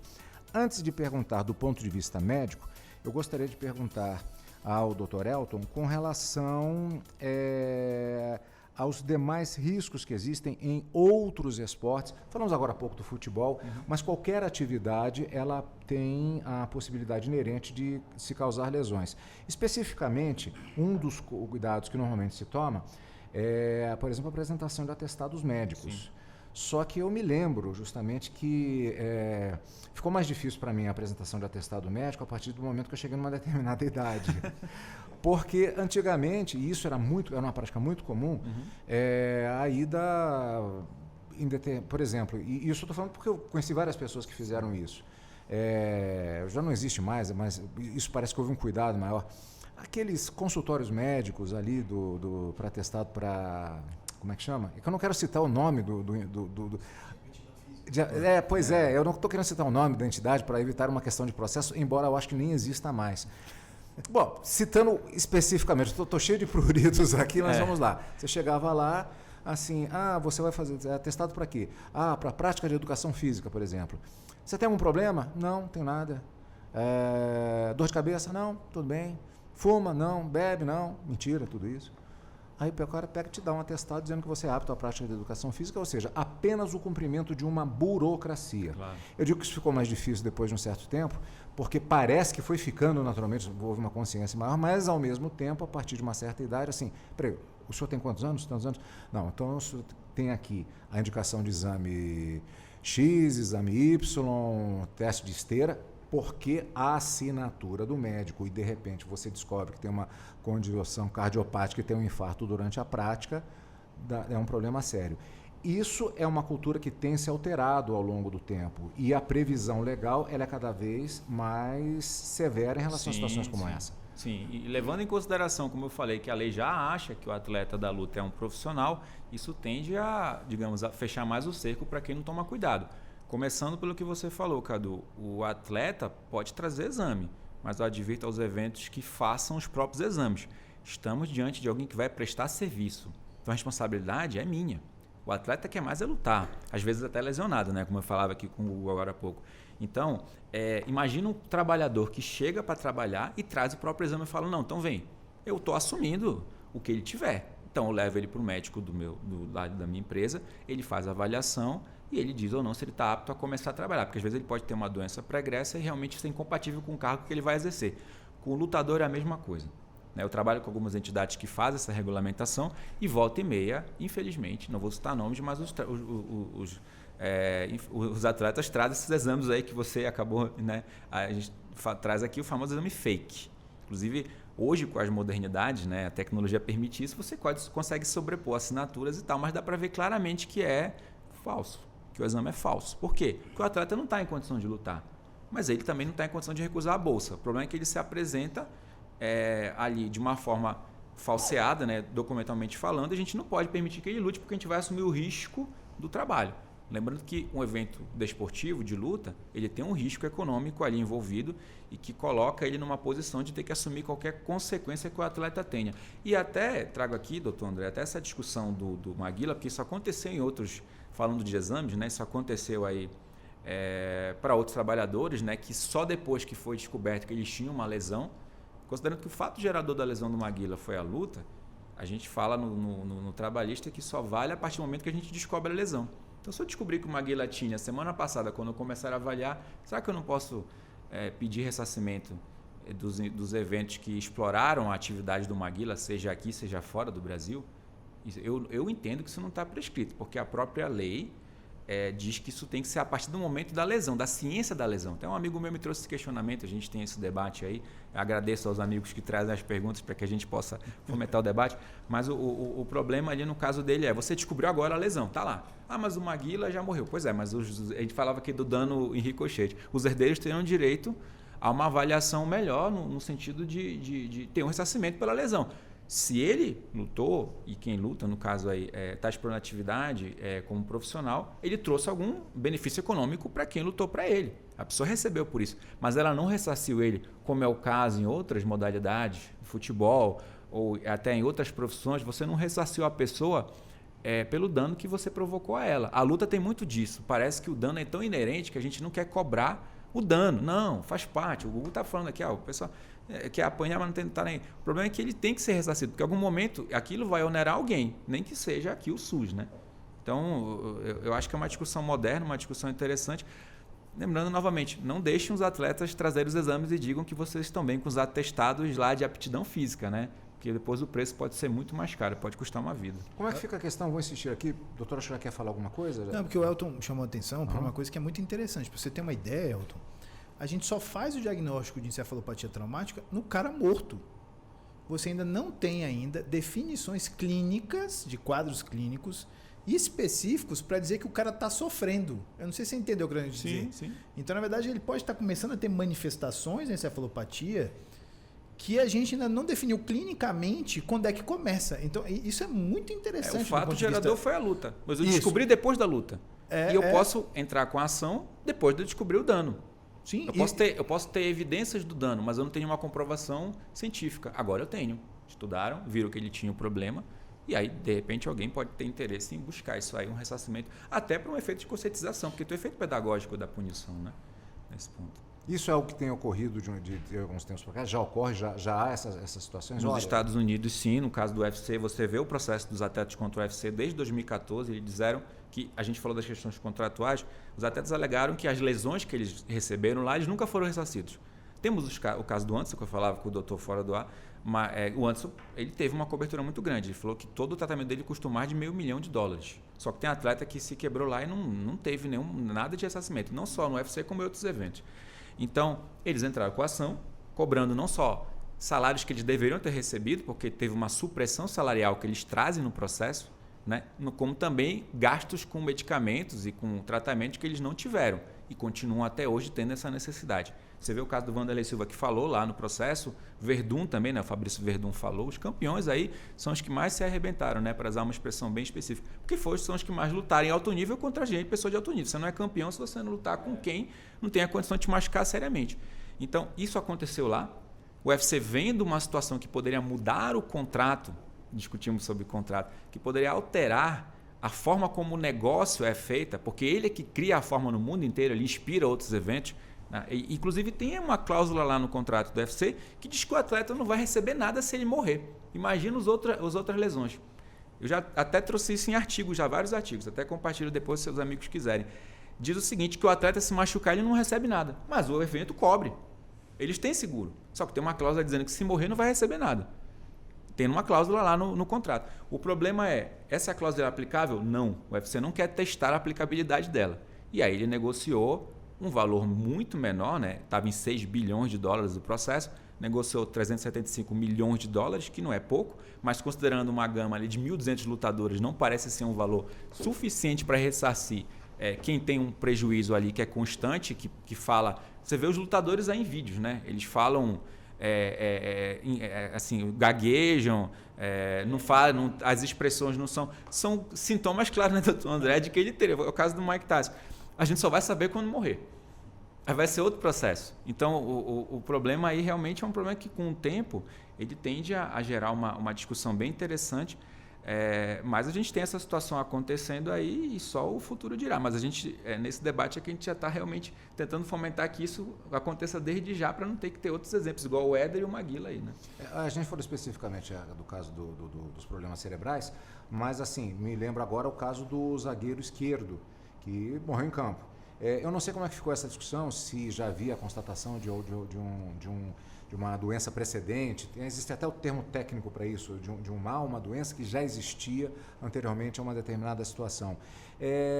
Tem se constatado situações em que havia doença pré-existente, havia essa doença pré-existente e foi agravada, mas não foi comunicada? Tem havido situações desse tipo? Na luta não me recordo de nenhuma questão. Não, mas mesmo nos outros esportes também. Também, eu sei que teve a questão, acho que o primeiro caso que teve de morte súbita não foi de neurológico, foi daquele, acho que não foi nigeriano, acho que foi na Copa numa Copa das Confederações que ele morreu em campo. Ele tinha uma doença cardíaca, né? O Canu também, que venceu o Brasil em 96, o Canu era cardíaco, né? Aí teve uma questão dessa aí em 2003, desse jogador, eu fugi o nome dele agora, ele gerou uma discussão muito grande em relação aos protocolos de saúde que eram usados até então, inclusive mexeu com a parte também neurológica, né, do atleta. Tem essa discussão também, mas aí aquela história, o primeiro caso acaba sendo aquele caso que não vai haver sempre um ressarcimento daquela parte que acabou perdendo. Por quê? Porque não tinha ali não tinha uma prevenção, vamos dizer assim, motivo de força maior, mas tinha como fazer? Tinha. Só que só foi feito depois que o atleta morreu. E é isso que a gente está trazendo aí no caso do Maguila. Mas realmente, eu só acho que no futebol, o primeiro caso chocou muito. A gente estava lá vendo o jogo ao vivo, né? E de repente o atleta cai e morreu, né? O menino. Eu achei uma coisa aqui curiosíssima aqui na internet agora. No caso, há alterações aqui. Lista de futebolistas que morreram em campo. Ela remete a 22 de agosto de 1874. No caso, Robert Atterley, ele levou um chute de um atleta rival, causando uma ruptura no estômago. Primeiro caso registrado de um jogador morto em campo na história do futebol. Quer dizer, no caso aqui, estou vendo rapidamente aqui. Esse aí foi um acidente. Né, são questão de acidentes, a questão outra aqui de ruptura intestinal, mas começam a aparecer justamente essas situações de doenças pré-existentes. Fisicamente, medicamente, é possível fazer a constatação disso? Olha, na verdade, eu acho que a gente pode falar de dois aspectos diferentes, né? Eu acho que do aspecto, por exemplo, do jogador de futebol, especificamente, que é um indivíduo que tem aí uma condição cardíaca, né, que você tem que o tempo inteiro estar testando, eu acho que os exames mudaram muito. Hoje você faz ressonância cardíaca do cara, você faz ressonância de coronária, mas mesmo assim, muitas vezes ele tem uma doença genética pré-existente que você não vai testar em todo jogador de futebol. Isso não faz sentido, né? Então, assim, quando a gente vai para os dados, a quantidade de pessoas que jogam futebol e as quantidades que têm morte súbita não tem uma significância estatística. O problema é que hoje tudo fica muito grande, né? Mas eu acho que entrando em relação à parte neurológica, recentemente que está se tentando um protocolo para definir, por exemplo, quando é que o cara começa com encefalopatia. Você está tendo um estudo que está acontecendo agora, ele tem 4 grandes condições, ele se define como 4 condições, o paciente tem que ter vários traumas, ele tem que ter ou alteração de comportamento, ou alteração de humor, depressão, anedonia, tendência a suicídio, ou distúrbio de movimento, né, que são os parkinsonismos, etc. Então eles estão começando a avaliar esses pacientes antes, né, de que esses pacientes venham a óbito para tentar fazer um diagnóstico precoce. Esse estudo não está pronto ainda, mas a gente vai ter pela primeira vez, talvez, aí um mecanismo para dar diagnóstico de uma encefalopatia traumática. Eu acho que isso é importante porque esse movimento ele começa depois realmente dessas questões que começaram na NFL. Né? Quem desenvolveu isso foi o CDC americano, que começou a fazer um estudo 3, 4 anos de duração, então a gente deve ter aí notícias sobre isso.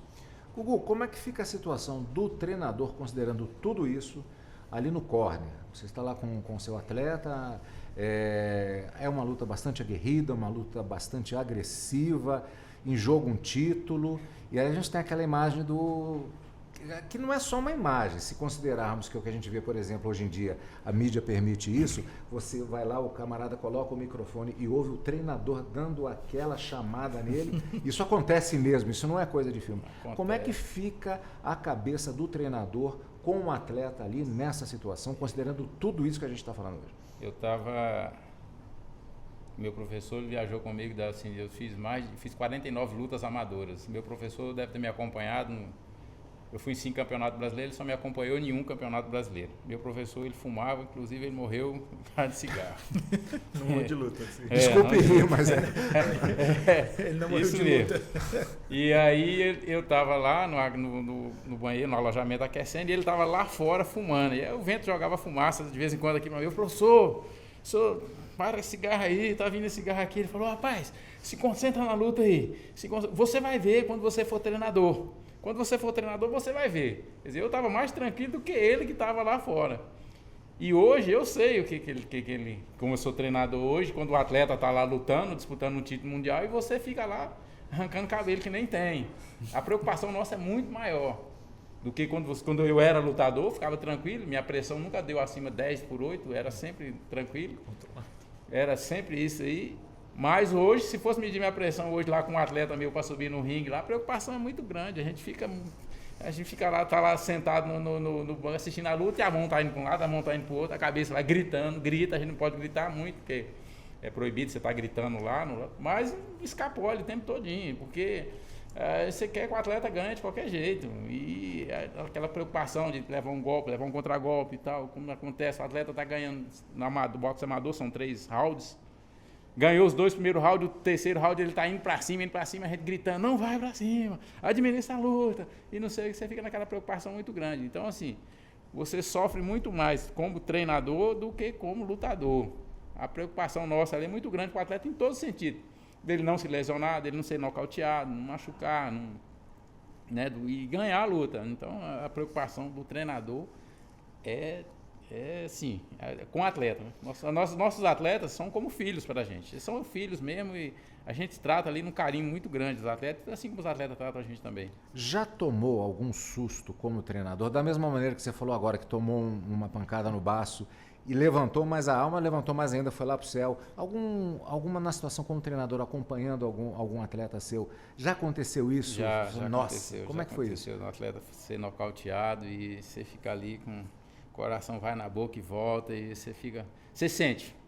Aquele nocaute que o atleta leva lá, o treinador, o bom treinador, ele sente aquilo ali. Principalmente quem já foi lutador. Quem foi lutador é treinador, sabe que o atleta tá passando do momento que ele está treinando até ele chegar no ringue, até ser levantado a mão, até descer do ringue. A gente sabe tudo isso, porque já passei por isso. Né? Então a importância disso da gente... Não quer dizer que você nunca foi lutador, que você não vai ser um bom treinador. Mas o cara que foi treinador, que foi lutador e é um treinador, ele sabe todos os detalhes do que um atleta passa lá e o que o treinador está passando aqui. Quando meu professor gritava, né? Ficava doido lá e você vai ver, eu não esqueço nunca isso. Você vai ver quando você for treinador, você vai ver como é que você vai ficar lá. E realmente é um desespero, A gente está falando exatamente, em princípio, o nosso gancho aqui é exatamente a questão da saúde e das possibilidades, mas é interessante justamente esse aspecto, porque muitas vezes quem está de fora não pode não ter uma compreensão, apenas imaginar qual é a realidade de um ringue, de um tatame, de algo nesse sentido. Aí eu te faço até, fazendo tecendo esse cenário, uma pergunta a respeito de uma brincadeira que eu vi uma vez publicada, na verdade, que dizia o seguinte: coisas que o treinador grita lá de fora e como é que o aluno entende. Então, por exemplo, uma das que eu me lembro que ele diz assim, tinha uma gradação. Aliás, isso acho que é bastante conhecido de algumas pessoas, é assim, joga o quadril para o lado direito. Que quadril, que lado direito? Você não está entendendo com a pessoa. Ou tem uma que era muito engraçada, que ele falava assim, faz aquela sua. Geralmente o camarada está falando isso e, na verdade, o que ele quer dizer assim, faz qualquer coisa. Então, essa comunicação, da sua experiência, tanto como atleta como treinador, ela efetivamente acontece ou tem determinado momento que ali é mais a palavra de incentivo? Meu professor ele falava o seguinte, nós estamos num ginásio, o ginásio tem 1000 pessoas, tem todo mundo gritando. Obrigatoriamente, você tem que identificar a minha voz. Isso o atleta tem que saber, a voz do treinador, o que o treinador está falando. Tem que identificar, o treinador solta jab, solta direto, esquiva, vai para frente, vai para trás. Então, tá milhares de pessoas gritando, o outro treinador está gritando, todo mundo está gritando e eu tenho que saber. O atleta ele tem que identificar a voz do professor dele e fazer aquilo que o professor está mandando, o que é raro, sabe? Os atletas, a gente está falando com ele, faz isso. Ele faz o contrário. Muitos fazem, outros não fazem. Aqueles que fazem, normalmente, ganham a luta e tal. Mas, assim, é isso que tem que... Os bons atletas, eles conseguem. E a gente dá as instruções todinha. Normalmente, como a gente foi chamada a atenção ali no corner, ali, porque está gritando muito, a gente já deixa o atleta orientado. Toda vez que você estiver lutando, sempre gira e fica de frente comigo, para mim estar te orientando, falando o que é para você fazer. Pelo gesto, você saber o que a gente quer te orientar, o que é para você fazer. Então, é uma série de treinamentos que a gente faz para quando o atleta estiver lá em cima do ringue e tá aquela gritaria do adversário, da torcida e tudo, ele saber identificar a voz do treinador dele, o que é para ele fazer ou não fazer. Eu lembro que eu vi uma reportagem uma vez, inclusive, mostrando um estudo que indicava exatamente isso, da capacidade do atleta, a partir de determinado nível, dele no universo, ele mostrava os estudos, eu não lembro direito agora como é que era, da capacidade dele discernir a voz do treinador no meio de... Isso era uma coisa incrível, né, na verdade. Isso existe mesmo, né, doutor? É foco, né? Isso é fato. O atleta, ele tem isso diferenciado, né? Eu acho que a gente tem que entender que o cérebro do atleta não é só o corpo do atleta. A gente tem que... Isso é uma coisa importante. Por que o Romário estava no lugar certo, na pequena área, para fazer o gol? Você vai falar para mim que isso era o físico do Romário? Não, era a capacidade que ele tinha de entender a localização da bola e bater na bola. Isso é uma característica dele. Por que o boxeador sabe a hora certa de entrar no, né, entre e bater e dar aquele soco certeiro? É a capacidade que, né? Então isso é uma capacidade cerebral mesmo. A gente tem que entender que é um corpo são com uma mente sã, né? Então o atleta, ele tem muito disso. É a inteligência do atleta. Então, se ele consegue isso aí que o Hugo está falando, eu acredito piamente, eu não tenho nenhuma dúvida. A capacidade de atenção do atleta, de manter um foco, é uma coisa que não é normal, né? E isso geralmente é desenvolvido já a partir da própria infância. Falamos agora há pouco dos lutadores tailandeses, que com 3 anos já estão lá praticamente formatados como lutadores, e isso acontece em diversas culturas. Se formos ver os capoeiristas já mirins, diversos atletas que a gente vê, assim já começam a ter idade, geralmente até a capacidade de não se machucar acaba sendo até desenvolvida nesse período. Aí eu lhe pergunto, volto à questão dos pais que eu tinha perguntado anteriormente, há uma previsão do ponto de vista legal também em relação aos limites de, eu ia dizer não utilização, mas os limites de possibilidade de atuação de atletas no decorrer da sua infância até chegar à idade adulta. Isso é regulamentado pela lei esportiva, ou cada esporte tem a sua regulamentação? Como funciona isso? Tem um conflito, né? A gente tem aí a lei do Geral do Esporte que prevê o esporte como uma forma de recreação, então uma obrigação do Estado dar a recreação, está no 217 da Constituição Federal, né? O Estado tem que fomentar o esporte e a criança tem um tratamento especial nessa hora, porque o esporte forma cidadão. Então é muito mais fácil você formar um cidadão consciente, um cidadão que a gente considera apto a exercer sua cidadania de forma plena, se você forma ele logo no começo, né, ali na infância. E aí a gente vai no conflito, né? É o direito da pessoa a praticar o esporte, como já falei, constitucional, e você tem os direitos de garantia de integridade física da criança e adolescente, no ECA. Isso acontece volta e meia, me questionam isso. Eu posso pedir exame desse atleta? Eu posso pedir um atleta infantil, para deixar claro, que vai lutar. Você até tem informação. Ele vai lutar com 12 anos, com equipamento de proteção e tudo certinho. Só que o problema é o seguinte, existe uma consequência que é própria da luta. Você pode acabar dando um golpe, independente da proteção, que vai cortar o atleta. Aí eu vou cortar a criança e, havendo a exposição do sangue, existe o risco de você contrair alguma doença por conta do sangue, né, da criança, ali, hepatite, essas coisas. E me perguntaram, a gente pode pedir o exame? Então, a gente tem um confronto entre o direito que ele tem de competir e o ECA dizendo que talvez não seja adequado você fazer esse tipo de análise lá e pedir o sangue da criança. Eu, particularmente, não vejo problema, porque a ideia é você proteger a criança. E a outra também que está competindo com ela. Não só para que eu estou pedindo exame, mas para quem ela também vai entrar em contato, que também vai fazer exame. Então a gente tem um conflito legal. O direito que ele tem de competir versus a garantia da saúde de todo mundo. Não só a criança, como também as pessoas que estão vivendo na competição. O árbitro, que está ali para mediar o combate, para evitar que ele se lesione demais, porque ele vai parar quando tiver que parar. Quando tiver que dar um nocaute, ele vai dar. Mas a criança tem que competir. E a gente tem essas leis que não conversam. É um grande problema que a gente encontra no esporte de combate, né? A gente falou aqui da lei penal, que pune quem agride uma pessoa. E lembrando que seria contra uma criança, seria um crime maior ainda se eu considerar que a criança que não luta com equipamento e luta sem exames, essa coisa toda, ela estaria diante do descumprimento da regra esportiva, porque isso é garantia da regra. E aí eu tenho esse confronto, eu não estou cumprindo a regra, mas ela tem direito de competir. O problema é que quem está fazendo a competição acontecer não está cumprindo a regra. Eu acho que essa pessoa é responsável. Se acontecer alguma coisa com a criança, ela tem que ser responsável. Não é responsável porque fomento da atividade esportiva é direito de todo mundo e é excludente de ilicitude. Em relação a quem agride. Mas e quem organiza? E aí a gente entra na discussão técnica, que é uma discussão de comunicação de lei. Se eu prevejo que há uma garantia da saúde, ela tem que sobrepor até a prática esportiva. Tanto é que, como o Gugu falou, a pessoa lá usa equipamento certinho e tal. Ele tem direito a lutar sem equipamento? Não, porque ele tem que praticar o boxe. Ele tem um limite da integridade dele, do quanto que ele pode expor como adulto.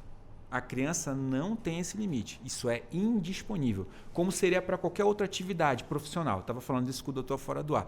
Ela não pode. Ela tem que ter a garantia da proteção dela. Só que aí vamos ao confronto. O Estado diz que ela tem que praticar esporte porque é formador. Só que ela quis lutar.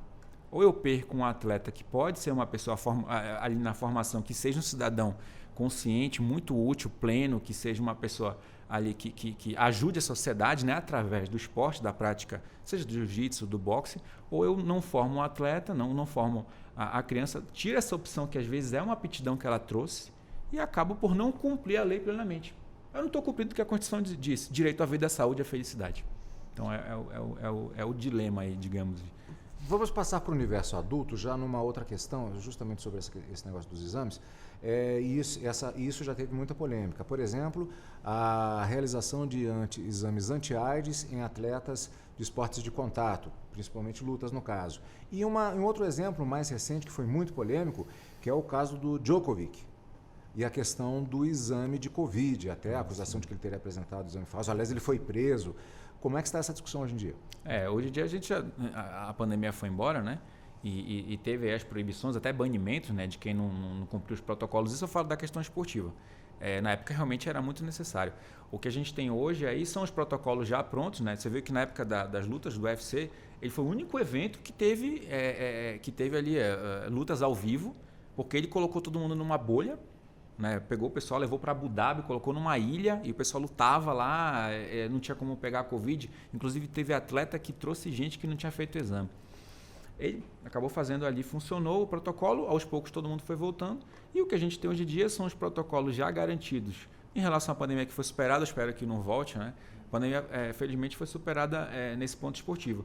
O que está sendo trazido é que a gente tem que manter mais cuidado de higiene. Você vê nos estádios um pouco mais de garantia, né, em relação à asepsia, né, digamos assim, banheiros mais limpos, você tem álcool em gel, essa coisa toda. Mas, enfim, um aglomerado de pessoas é quase inevitável. Em relação aos atletas, a gente tem exames ali que trazem mais essa questão agora, abordando mais a parte o que a gente descobriu na pandemia, né, em relação ao Covid, vacinas. Mas houve realmente essa resistência por parte de alguns atletas, dizendo que a vacina não era adequada, que a vacina produzia algum efeito colateral adverso que só depois de um tempo a pessoa ia descobrir. Alguns acabaram vindo aí algumas coisas no futuro que comprovaram algumas teses na época, né? Não vou discutir porque eu acho que essa é a posição do Dr. André, mas a gente já conseguiu talvez conscientizar mais o esporte na questão da garantia, né? O Djokovic foi um caso aí realmente polêmico, né? O Djokovic brigou mesmo, deixou de competir, mas tinha nome, né, para poder comprar a briga. Quer falar alguma observação sobre isso, doutor? Eu acho que assim, essa questão, o esporte, o que ele vai ver vai ser sempre, ele vai tentar sempre manter a coletividade. Então as obrigações que o esporte ele inclui é para você manter a coletividade, né? Então a gente falar que a vacina para o Covid não é eficiente, não é isso não é uma verdade. O que a gente teve foi alguns problemas com algumas vacinas, né? Eu acho que alguns determinados tipos de vacina a gente teve problema. A AstraZeneca a gente observou que teve problema, outras a gente não teve problema, mas a questão né, eu sempre digo o seguinte, como neurologista eu estava lá no campo de batalha do hospital de base. Meu amigo, a primeira vacina que chegasse eu queria tomar porque eu tinha medo de morrer, eu não sei o que ia acontecer. Então assim, a gente tem que também ter uma questão de bom senso, né? E aí, o que o Djokovic estava discutindo é o seguinte: ele não era um cara vacinado que ia para a Austrália, que era um país que tinha muito baixo nível de Covid. Então, peraí, esse cara ele vai vir para o meu país trazer o Covid sem vacinar, não, ele não vai entrar aqui. A discussão é essa, é coletividade, né? Eu acho que a coletividade já fica maior do que o individualismo nesse caso. Eu acho que a discussão que a gente tem que ter aqui é essa. Agora, por exemplo, exigência de exames de HIV. Não, eu acho que a questão toda é que o HIV você tem que conter o sangramento. Você não conseguiu conter o sangramento, acabou. Você não pode continuar uma luta, né? Então, no boxe, por exemplo, você tem várias coisas para conter sangramento, mas tem uma hora que o juiz fala, não está contendo. Vai ter que parar aqui, não tem condição. Uma questão interessante também em relação a tudo isso é a própria preparação do staff das lutas. Quando a gente fala do UFC, normalmente, e das grandes competições de boxe, não há muito questionamento. Normalmente há uma grande preparação. Me refiro especificamente a uma figura que acho que ela se tornou mais conhecida de uns anos para cá, em função do MMA, que é o Cutman. Aí, para quem não sabe, quem assiste uma luta, se você assistir hoje uma luta de MMA, você vai ver justamente um indivíduo com luvas, normalmente hoje em dia usam luvas pretas, não sei se há uma indicação nesse sentido, com fácil acesso a alguns cotonetes e alguns medicamentos, e que mexe diretamente no lutador, também no sentido de fiscalização, e também, por exemplo, quando há um corte no sobrecílio, algo nesse sentido, ele faz o tratamento, claro, também com acompanhamento médico do lado. No boxe, especificamente, essa preparação desses profissionais, ela é bastante séria. Exatamente, a preparação é séria. No nosso caso, no boxe amador, qualquer lesãozinho, qualquer corte, tudinho é levado ao médico. Já no profissional, não. Profissional, como só se for uma lesão muito grande, que igual o doutor falou, que o sangramento não para, não tem jeito, um corte muito exposto, aí sim ou um corte que o Cutman consegue colocar ali uma vaselina, bota ali esqueci o nome daquele neopreno. É o adesivo, eu esqueci o nome. É aquele adesivo. Eles colocam ali, consegue dar aquela estancada no sangue ali, isso no boxe profissional. Já no boxe amador, não. Qualquer sangue. Tanto que no boxe amador, antigamente, era o seguinte, o atleta ele poderia ir no juiz lá, ou no médico várias vezes com o nariz sangrando. Sangrava, ia lá, voltava. Sangrava, ia lá 4, 5, 6 vezes. Agora não. Agora, começou a sangrar, o árbitro já anda com um lencinho ali no banco, um gaze no bolso ali, vai lá, estanca o nariz do atleta ali, o amador, 2, 3 vezes. Passou disso 3 vezes, estancou, vai lá no médico. Foi uma vez, foi no médico, voltou, acabou, já para a luta. Né? Para a integridade do atleta. E tanto do atleta que está sangrando, como do adversário. Então, assim, o cuidado é muito grande com os atletas. Nós, lá no boxe amador, o próprio treinador é que tem que dar uma de Cutman lá mesmo para tentar com a toalha, estancar o sangue, qualquer corte assim, vaselina, coisa que a gente nem usa, né, no caso do amador. Mas o nosso trabalho também é justamente isso aí, tentar estancar o sangue do nariz, que é o que mais é corriqueiro na questão do boxe amador. E se cortou, já vai direto para o médico já automaticamente já vai desclassificar o lutador. Doutor, aí vem justamente, eu estou imaginando aqui o nosso ouvinte imaginando uma cena dessas ou assistindo na televisão. Para-se tudo, tem um sangramento ou um inchaço, aí tem aquela luta que você vê, de repente o sujeito estava com a cara inteira, de repente na câmera lenta você vê, daqui a pouco, alguns segundos depois, aquilo já está inchando, vai para frente do médico. O que é que ele olha? Ele faz um exame de vista, mas para a pessoa de fora não dá para entender. Ali não é só exame de vista, não. Esse é o ponto. Na verdade, o que é que ele está fazendo que quem está de fora não está entendendo o que está acontecendo. O que o médico ele vai avaliar são algumas coisas. Tá? A primeira é o grau de orientação do boxeador. Se ele vai responder as respostas de forma coerente. Qual é o seu nome? Quantos anos você tem? Aí ele vai testar movimentação ocular. Tá? Porque se você tiver um trauma muito grande, você pode ter ou acometimento do olho ou você pode ter inchaço no cérebro. Então, quando ele está vendo as pupilas, na verdade, o que ele está avaliando é o reflexo pupilar. Se você tiver alteração no reflexo pupilar, tem que acabar a luta, esse cara tem que ser levado imediatamente para um pronto-socorro, para fazer tomografia. Tá? Outra coisa que ele vai avaliar é como é que está a movimentação. Então, você vê que o juiz ele pega levanta um braço, levanta outro braço. Por quê? Porque você pode ter deslocamentos de vértebras. Então, você faz uma avaliação neurológica mesmo. Ali é uma avaliação neurológica. Tá? Isso no boxe é assim, no MMA é assim. Então, uma das coisas que ele vai testar imediatamente é se esse paciente teve uma concussão. Um indivíduo que teve uma concussão, ele não pode voltar a lutar. Tá? O ideal é que ele não volte. Provavelmente o Gugu, na história da vida dele de professor, ele já deve ter parado muitos sparring. Para tudo que o homem aqui está tonto. Se bater agora, né? Então isso é uma coisa que Acontece, se você parar para pensar nas lutas mais antigas, muitas vezes você via treinador jogar toalha, né? O treinador lá de baixo, não, esse médico viajou, o cara não tá bem, eu conheço meu atleta, joga a toalha lá, para a luta, porque isso é uma questão de proteção mesmo, tá? Então isso é importante, eu acho que tem que ser... Você falou a respeito da questão do atleta com concussão. O atleta ele tem a concussão, mas ele acha que dá para continuar. O que é que pode acontecer a partir dali se ele continuar e tomar outra pancada? Ele pode ter um outro traumatismo. Ele fica, na verdade, com a concussão, ele já tem uma diminuição de reflexo. Então a capacidade de defesa dele vai ficar diminuída. Ele pode tomar um outro golpe e ir para coma, crise convulsiva, hematoma intracraniano, tudo que tá. Então você não tem como você permitir isso. Entendeu? Você tem que parar a luta. Regra mais específica, né? Porque a gente tem várias regras, mas a regra do UFC, que é a regra universal, né? Que chamam de regras unificadas do MMA, ela tem um protocolo que o árbitro é que decide se o atleta está em condições ou não de lutar. Eles chamam de razoavelmente em condições de se defender. O problema é que às vezes, quando é título, o atleta, se eu parar, ele toma o primeiro, aí ele cai, dá o olho revirado lá, ele volta. Porque tem atleta que consegue lutar na negativa, eles chamam isso de lutar na negativa. E às vezes ganha. O atleta cai e volta. E aí o árbitro vê, e dentro do que o doutor falou, seria o caso de parar. Eu entendo que é uma subconcussão. Você vê que o atleta olha para o teto do ginásio e cai. Só que ele volta, bate a cabeça no chão, às vezes ele volta. E ele volta bem.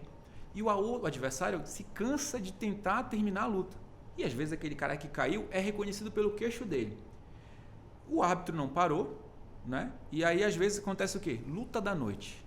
Tem atleta que busca uma condição de guerra, literalmente, entre eles ali, que realmente haja um dano, que todo mundo veja. Aí quando sai lá o dono vai falar assim, olha, os dois realmente fizeram a melhor luta, porque um foi, o outro voltou, o outro não conseguiu. Isso é luta da noite. Dificilmente uma pessoa que nocauteia o outro rápido ali vai receber a luta da noite. Vai receber o tal do nocaute da noite, mas não vai ser luta. O problema é que como há essa distinção, essa opção do árbitro de terminar ou não terminar a luta, quando eles têm essa briga aí, ele fica inseguro.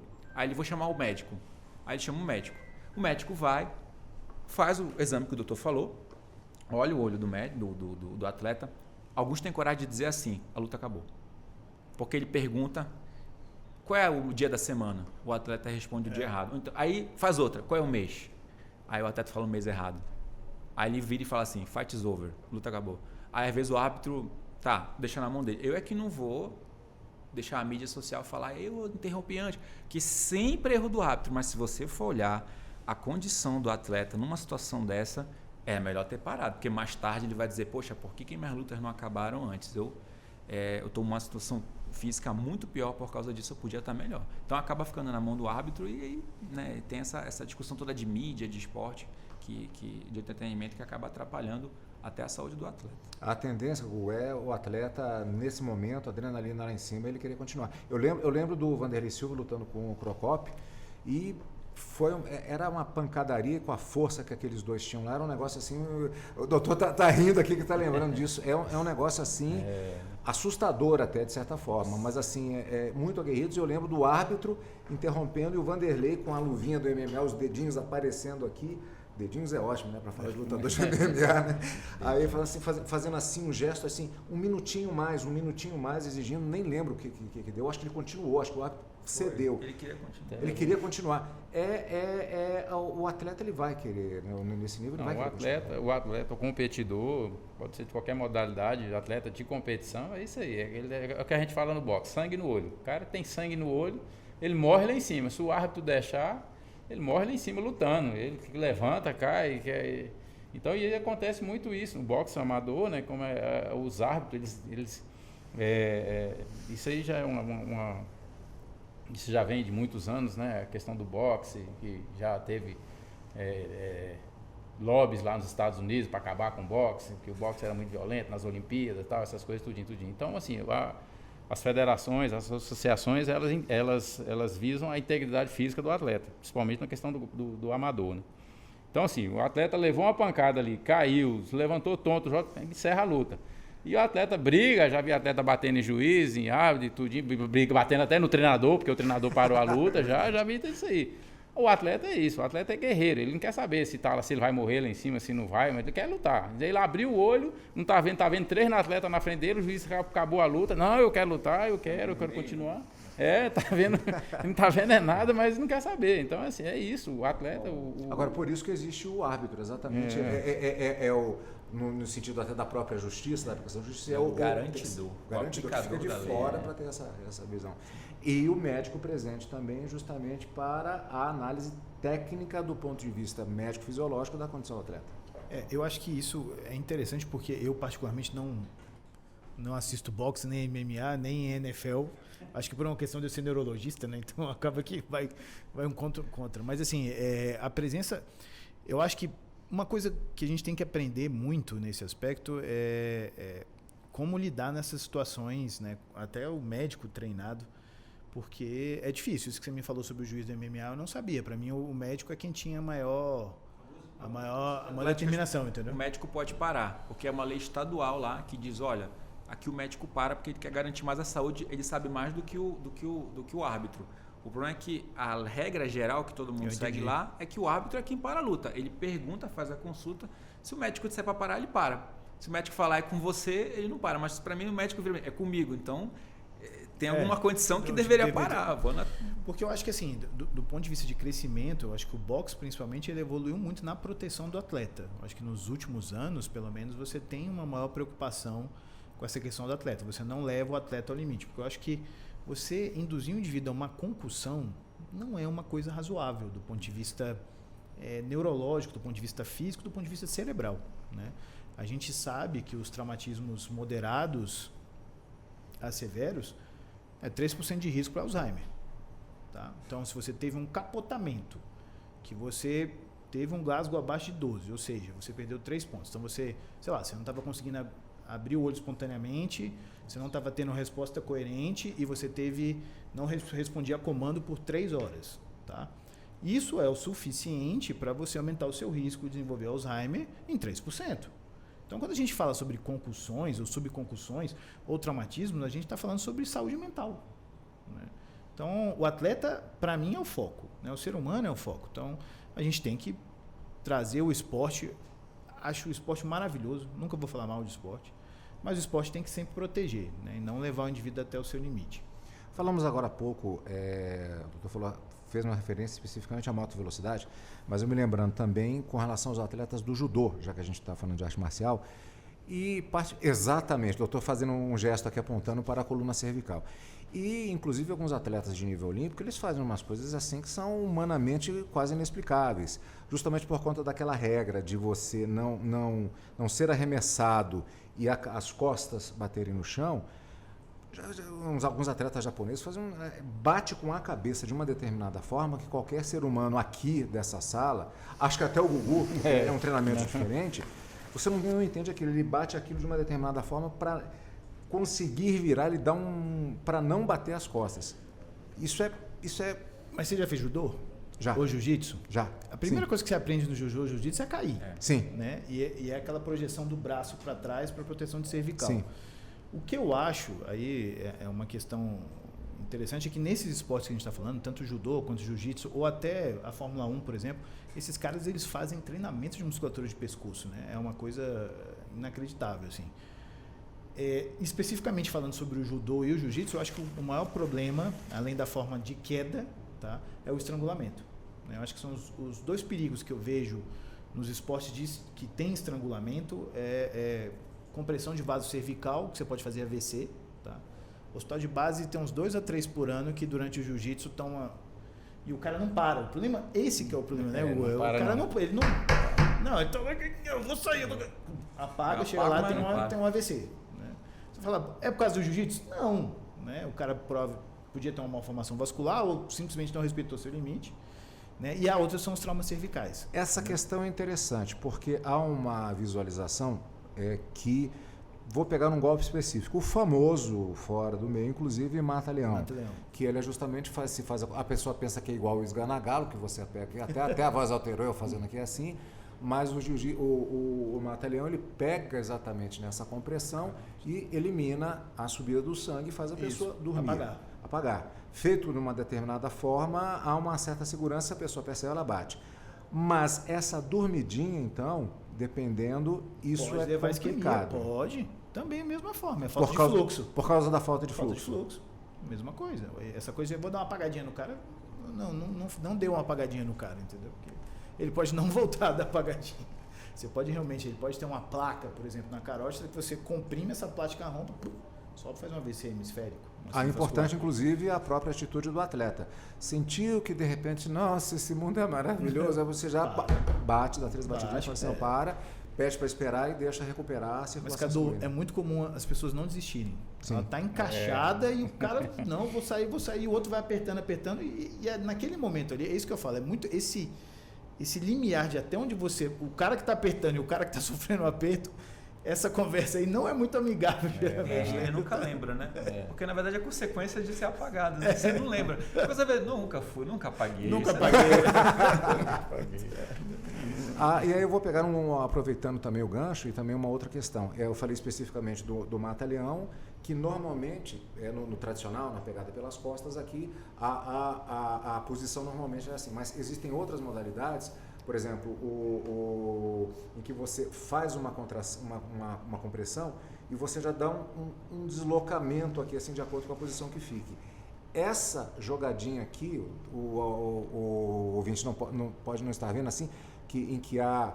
Aliás, você leva um deslocamento... Esse deslocamento, isso aí é potencialmente perigoso. Muito. Que você pode ter... fratura de vértebra alta. Né?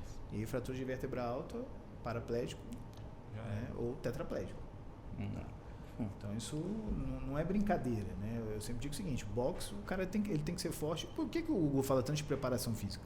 Porque, meu amigo, você toma uma porrada bem dada, se você não tiver um bom pescoço, você pode gerar uma vértebra sobre a outra e você fazer mal para sua medula, né? Então, boxe é uma coisa que todo esse esporte de contato tem que ser indivíduos muito bem treinados, com treinadores sérios, né, que avaliem esses riscos potenciais aí, né? Eu acho que é importante. Eu já vou aproveitar também, a gente até está indo para o final, que tem uma série de questões médicas aqui que puxam, tem muito do nosso foco, e, por exemplo, outros golpes que teoricamente eles não mexem com a cabeça, mas por exemplo, vamos lá, o arm lock, ou seja, qualquer tipo de chave que possa levar a uma lesão do ponto de vista das articulações. Também não é brincadeira. Não, isso aí, na verdade você tem várias consequências, né? Você pode ter deslocamento de articulação. Deslocamento de articulação é um problema, gente. Você rompe todos os tendões, você desloca o osso. A recuperação disso é dificílima. Uma chave de joelho realmente até banida, né? Em alguns chave de joelho, né? Ela acaba chave com a de cotovelo, porque a chave de cotovelo geralmente leva uma fratura aqui do epicôndilo, que é um problema. Muitas vezes o paciente vai perder movimento de braço, né? Chave de punho, todas essas chaves, elas são problemáticas por quê? Porque além da lesão articular, você pode ter lesão óssea, você pode ter lesão nervosa. A chave de punho é a famosa mão de vaca. É, a mão de vaca, né? Que o pessoal até minimiza um pouco, mas na verdade aquilo ali você também pode fazer, né? E outra coisa, você pode lesar nervo. Então, além de você pode lesar o nervo e você ter capacidade permanente por lesão de nervo. Então, tem que ser muito cuidado. Eu acho que o Gugu falou disso o tempo inteiro aqui, né? Assim, tem que ter cuidado, você tem que ter o limite, você tem que avaliar, porque são lesões que podem ser incapacitantes para a vida inteira. Né? Não que a gente não vá fazer esporte, né? Mas tem que ser feito com responsabilidade. Nesse sentido também, como é que fica a questão da habilidade do atleta? Por exemplo, citando aqui, eu mudei um pouco o foco, sei um pouquinho do esporte de contato, mas, por exemplo, o arm lock, isso até já orientação que até eu já dei. Por exemplo, você cai, você já está na posição, encaixou, pegou o braço e faz a jogada para trás. Então eu costumo dizer até assim, olha, não jogue o corpo, aquela jogada de uma vez, né? Encaixa, fechou aqui, aí vem devagar, chega no limite e espera para ver se a pessoa vai bater. Essa responsabilidade, voltando ao universo do contato, essa segurada de mão, há uma responsabilidade específica em relação ao atleta no momento do desempenho? Sim, o árbitro, nessa hora, ele é o garantidor, como a gente falou. Ele vê se há uma lesão ali que o atleta não pode optar por sofrer. Só que, como o esporte de combate avançou muito nessa questão do profissionalismo e vale milhões ali uma luta que o cara escapa, de novo, luta da noite, o árbitro, hoje eles têm a tendência a deixar. Antigamente, se fosse romper, eles olhavam e falavam, não, eu vou parar porque é uma luta que não vale quase nada, né? No amador não tem opção. Se tiver encaixado no amador, o árbitro para antes de bater. Porque se ele perceber que o atleta está aguentando, se ele faz uma cara, ele já para. Porque ele não tem essa opção de tanta disponibilidade do físico dele. O problema é que isso não é profissional, justamente por isso. Agora, no profissional, não. Às vezes tem um atleta que vai com o braço quebrado e o John Jones falou que teve uma lesão contra o Vitor encaixou aquela chave. Só que o John Jones esguiu, saiu da chave, mas machucou o braço dele. E ele falou ganhou. que nunca tinha sentido uma dor como aquela. E o Vitor depois falou assim, não, mas eu senti que faltou dobrar. Não, ele dobrou. Só que ele levantou e tirou. E acontece de lutar assim. Tem atleta que sai com o braço assim e não dá um grito. Só que na regra, qualquer tipo de expressão que você fizer que seja... Expressão não, vamos falar. Se você gritar, é submissão verbal. Você não pode gritar. Outro dia um atleta... Ele bateu a submissão verbal, ele gritou, e olhou pro árbitro, o árbitro parou e falou assim, mas por que você parou? Eu não bati. Aí ele falou assim, você gritou. Não pode gritar. Então tem atleta que não conhece a regra. O atleta acha que se ele soltar um grito, ele está ali... Não, se você não ficar se segurando, vai parar. Mas é obrigação do árbitro. O atleta vai querer ficar, de novo, profissão. Né? Então a ideia é garantir a segurança do atleta. Bom, eu creio agora são 16 horas, faltam 15 segundos para 16h59, então eu já vou aproveitando aqui e dizendo que você tem a possibilidade, logo mais, de acompanhar as notícias do mundo jurídico no Jornal da Justiça, que terá transmissão pela TV Justiça e também simultânea aqui pela Rádio Justiça, com diversos destaques que você vai acompanhar, portanto, aqui conosco também. Júri popular julga Rony Lessa e Elcio de Queiroz pelo assassinato da vereadora Marielle Franco e do motorista Anderson Gomes. Supremo recebe informações sobre reestruturação do subsistema de atenção à saúde indígena. Mancha Verde é proibida de entrar em estádios de São Paulo depois da emboscada contra ônibus da torcida cruzeirense Máfia Azul. Polícia Federal desarticula grupo que movimentou mais de R$1,5 bilhão para plataformas estrangeiras de apostas esportivas.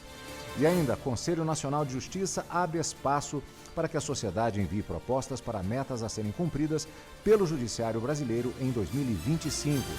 O Jornal da Justiça desta quarta-feira, 30 de outubro, começa logo mais às 6 horas da tarde. Eu já disse, pela TV Justiça e aqui conosco pela Rádio Justiça.